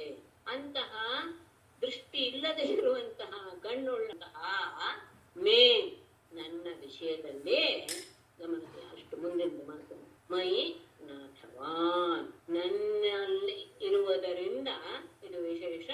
ಇವನು ನನ್ನಲ್ಲಿ ಇದೇನು ಬಿಟ್ಟು ಹೋಯ್ತು ಅನ್ಕೋತೀನಿ. ತ್ವತ್ಪೃಥಗೀಶ ಮಾನಿನಃ ನಿನಗಿಂತ ಬೇರೆಯಾದಂತಹ ನಾನೇ ಒಡೆಯ ಎನ್ನುವ ಅಭಿಮಾನವನ್ನು ಹೊಂದಿ ಮೇ ನನ್ನ ವಿಷಯದಲ್ಲಿ ಮಯಿ ನಾಥವಾನ್ ಇತಿ. ಮಯಿ ನಾಥವಾನ್ ಅಷ್ಟೇ, ಆಮೇಲೆ ಇಲ್ಲಿ ಬರುತ್ತೆ ಮಯಿ ಅಂದ್ರೆ ನಾನು ಒಡೆಯನಾಗಿ ನಾನು ಇರುವಾಗ ನಾಥವಾನ್ ನಾನು ನಾಥ ಅಂದ್ರೆ ಒಡೆಯನುಳ್ಳವನು. ಗಮನಿಸಿ, ಮೈ ಅನ್ನೋದು ಪರಮಾತ್ಮನ ಅನ್ವಯ. ನಾನು ಎಲ್ಲರಿಗೂ ಒಡೆಯನಾಗಿ ಇರುವಾಗ ಈ ಬ್ರಹ್ಮ ನಾಥವಾನ್ ಅಂದ್ರೆ ಇವನು ನನ್ನ ಸೇವಕ. ಹಾಗಾಗಿ ಏಷಃ ಅನುಕಂಪ್ಯ ಇವನು ದಯೆಗೆ ಅರ್ಹ ಇತಿ. ಈ ರೀತಿಯಾಗಿ ಭಾವನೆಯನ್ನು ತಾಳಿ ಕ್ಷಮಸ್ವ ನನ್ನನ್ನು ಕ್ಷಮಿಸಿಬಿಡು. ಯಾಕೆಂದ್ರೆ ನಾನು ರಜೋಗುಣದಲ್ಲಿ ಹುಟ್ಟಿ ರಜೋಗುಣದಿಂದ ನನ್ನ ಆವಿರ್ಭಾವ ಆಗಿರೋದ್ರಿಂದ ಸೃಷ್ಟಿಕರ್ತನಾದ್ರಿಂದ ರಜೋಗುಣವೇ ಪ್ರಾಧಾನ್ಯ. ಹಾಗಾಗಿ ನಾನೇನ್ ಮಾಡಿದೆ, ನಾನು ಎಲ್ಲ ಸೃಷ್ಟಿ ಮಾಡ್ತೇನೆ ಎನ್ನುವಂತಹ ಒಂದು ಗರ್ವದಿಂದ ಆ ಮೋಹವೆಂಬ ಅಂಧಕಾರದಲ್ಲಿ ಮುಳುಗಿ ನಾನು ಎಲ್ಲ ವಿಷಯವನ್ನು ಸಹ ಮರೆತು ಬಿಟ್ಟಿದ್ದೇನೆ. ಅಷ್ಟೇ ಅಲ್ಲ, ನಿನಗಿಂತ ಬೇರೆಯಾದಂತಹ ಒಡೆಯ ನಾನೇ ಎನ್ನುವ ಭಾವದಿಂದ ಕೂಡಿದವನಾದ ಮೇ ನನ್ನ ವಿಷಯ ನೀನು ಈ ರೀತಿಯಾದಂತಹ ಭಾವನೆಯನ್ನು ತಾಳು. ಏನಂದ್ರೆ ಮಯಿ ಎಲ್ಲದಕ್ಕೂ ಒಡೆಯನಾದಂತಹ ನನ್ನಲ್ಲಿ ಇವನು ನಾಥವಾನ್, ಇವನು ಅಂದ್ರೆ ಬ್ರಹ್ಮ ನನ್ನ ಸೇವಕ ಇವನು. ಹಾಗಾಗಿ ಏಷಃ ಅನುಕಂಪ್ಯ ಇವನು ದಯೆಗೆ ಅರ್ಹನು ಇತಿ. ಈ ರೀತಿಯಾದ ಭಾವನೆಯನ್ನು ಒಂದೇ ಕ್ಷಮಿಸುವ ನನ್ನನ್ನು ಕ್ಷಮಿಸಬಿಡು ಅಂತ. ನಾನು ಮಾಡಿದ್ದು ತುಂಬಾ ತಪ್ಪು, ನಿನ್ನ ವಿಷಯದಲ್ಲಿ ನಾನು ನನ್ನ ಪ್ರಭಾವ ಏನೋ ತೋರ್ಸಕ್ಕೆ ಅಂತ ಹೊರಟು ಬಿಟ್ಟೆ. ಅದು ಅಗ್ನಿಯಲ್ಲಿ ಒಂದು ಕಿಡಿಯ ಹಾಗೆ. ಮತ್ತೆ ಸಹಜವಾದಂತೆ ನಾನು ರಜೋಗುಣದಿಂದ ಈ ರೀತಿಯಾದಂತಹ ಮೋಹ ಎನ್ನುವುದು ನನ್ನನ್ನು ಆವರಿಸ್ಕೊಂಡ್ಬಿಡ್ತು. ಯಾಕೆಂದ್ರೆ ನಾನು ಸೃಷ್ಟಿಕರ್ತನಾದ್ದರಿಂದ ನಾನೇ ಎಲ್ಲಾನು ಸೃಷ್ಟಿ ಮಾಡ್ತೇನೆ ಎನ್ನುವಂತಹ ಮೋಹ ಎನ್ನುವುದು ನನ್ನಲ್ಲಿ ಗಾಢವಾಗಿ ಆವರಿಸಿಕೊಂಡು ನಾನು ಸರಿಯಾದ ವಿಷಯವನ್ನ ತಿಳಿಯದೇ ಇರುವ ಅಂಧನಾಗಿ ಬಿಟ್ಟೆ. ಹಾಗಾಗಿ ನಿನಗಿಂತ ಬೇರೆ ನಿನ್ನ ಹಾಗೆ ನಾನು ಸಹ ಒಬ್ಬ ಒಡೆಯನೆ ಅನ್ನುವ ಭಾವನೆಯನ್ನು ಇಟ್ಟುಕೊಂಡ ನನ್ನ ವಿಷಯದಲ್ಲಿ ನೀನು ದಯೆಯನ್ನು ತೋರ್ಬೇಕು. ಯಾಕೆಂದ್ರೆ ನಾನು ಒಡೆಯ, ಇವನು ನನ್ನ ಕೈ ಕೆಳಗೆ ಇರುವವನು ಎನ್ನುವ ಭಾವವನ್ನು ನೀನು ನನ್ನ ವಿಷಯದಲ್ಲಿ ಹೊಂದಿ ನಾನು ದಯೆಗೆ ಅರ್ಹ ಎನ್ನುವ ಆ ಭಾವನೆಯನ್ನು ಹೊಂದಿ ನನ್ನನ್ನ ಕ್ಷಮಿಸಬೇಕು ಅಂತ ಅಂದ್ರೆ ತುಂಬಾ ವಿಷಯ ಇದೆ. ಅಂದ್ರೆ ವಿಷಯ ಇದೆ ಅನ್ನೋದಕ್ಕಿಂತ ಪರಮಾತ್ಮನನ್ನ ಹೇಗೆ ತಿಳ್ಕೊಳ್ಬೇಕು, ನಮ್ಮ ದೋಷಗಳು ಈ ಸಂದರ್ಭದಲ್ಲಿ ಯಾವುವು ಎನ್ನುವುದನ್ನ ಅದ್ಭುತವಾಗಿ ತೋರಿಸ್ಕೊಂಡು ಬಂದರೆ ಅದನ್ನ ನಾವು ಓದ್ತಾ ಬಂದ ಹಾಗೆ ಅಥವಾ ತಿಳಿತಾ ಬಂದಂಗೆ ಓದ್ತಾ ಬಂದ ಹಾಗಲ್ಲ, ತಿಳಿತಾ ಬಂದ ಹಾಗೆ ನಮ್ಮಲ್ಲಿರುವಂತಹ ಅನೇಕ ದೋಷಗಳು ನಮಗೆ ಗೊತ್ತಿಲ್ಲದೆ ಹೊರಟು ಹೋಗುತ್ತೆ. ತುಂಬಾ ಮುಖ್ಯ. ಈ ಥರದ್ದೆಲ್ಲ ಅಧ್ಯಯನ ಮಾಡೋದ್ರಿಂದ ನಮ್ಮ ಮನಸ್ಸನ್ನ ನಾವು ಸ್ವಚ್ಛಗೊಳಿಸುವಂತಹ ಕಾರ್ಯವನ್ನು ನಾವು ಮಾಡಬಹುದು. ಹೇಳಿದ್ನಲ್ಲ, ನಾನು ಪ್ರಯತ್ನ ಪಟ್ಟು ನಮ್ಮ ದೋಷಗಳನ್ನು ತಿಳಿಸ್ಕೊಳ್ಬೇಕು ಅಂತ ಏನಿಲ್ಲ. ಇದು ಓದ್ತಾ ಬಂದ ಹಾಗೆ ನಮ್ಮಲ್ಲಿ ಆ ರೀತಿಯಾದಂತಹ ಸ್ವಚ್ಛತೆ, ಮನಸ್ಸಿನ ಸ್ವಚ್ಛತೆ ಆಗ್ತಾನೇ ಬರುತ್ತೆ. ಗಮನಿಸಬೇಕಾದಂತಹ ನಾರಾಯಣಂ ನಮಸ್ಕಾರ. तां देवीं सरस्वतीं व्यासं ततो जयमुदीरयेत्। सर्वे भवन्तु सुखिनः, सर्वे सन्तु निरामयाः, सर्वे भद्राणि पश्यन्तु, मा कश्चित् दुःखभाग् भवेत्।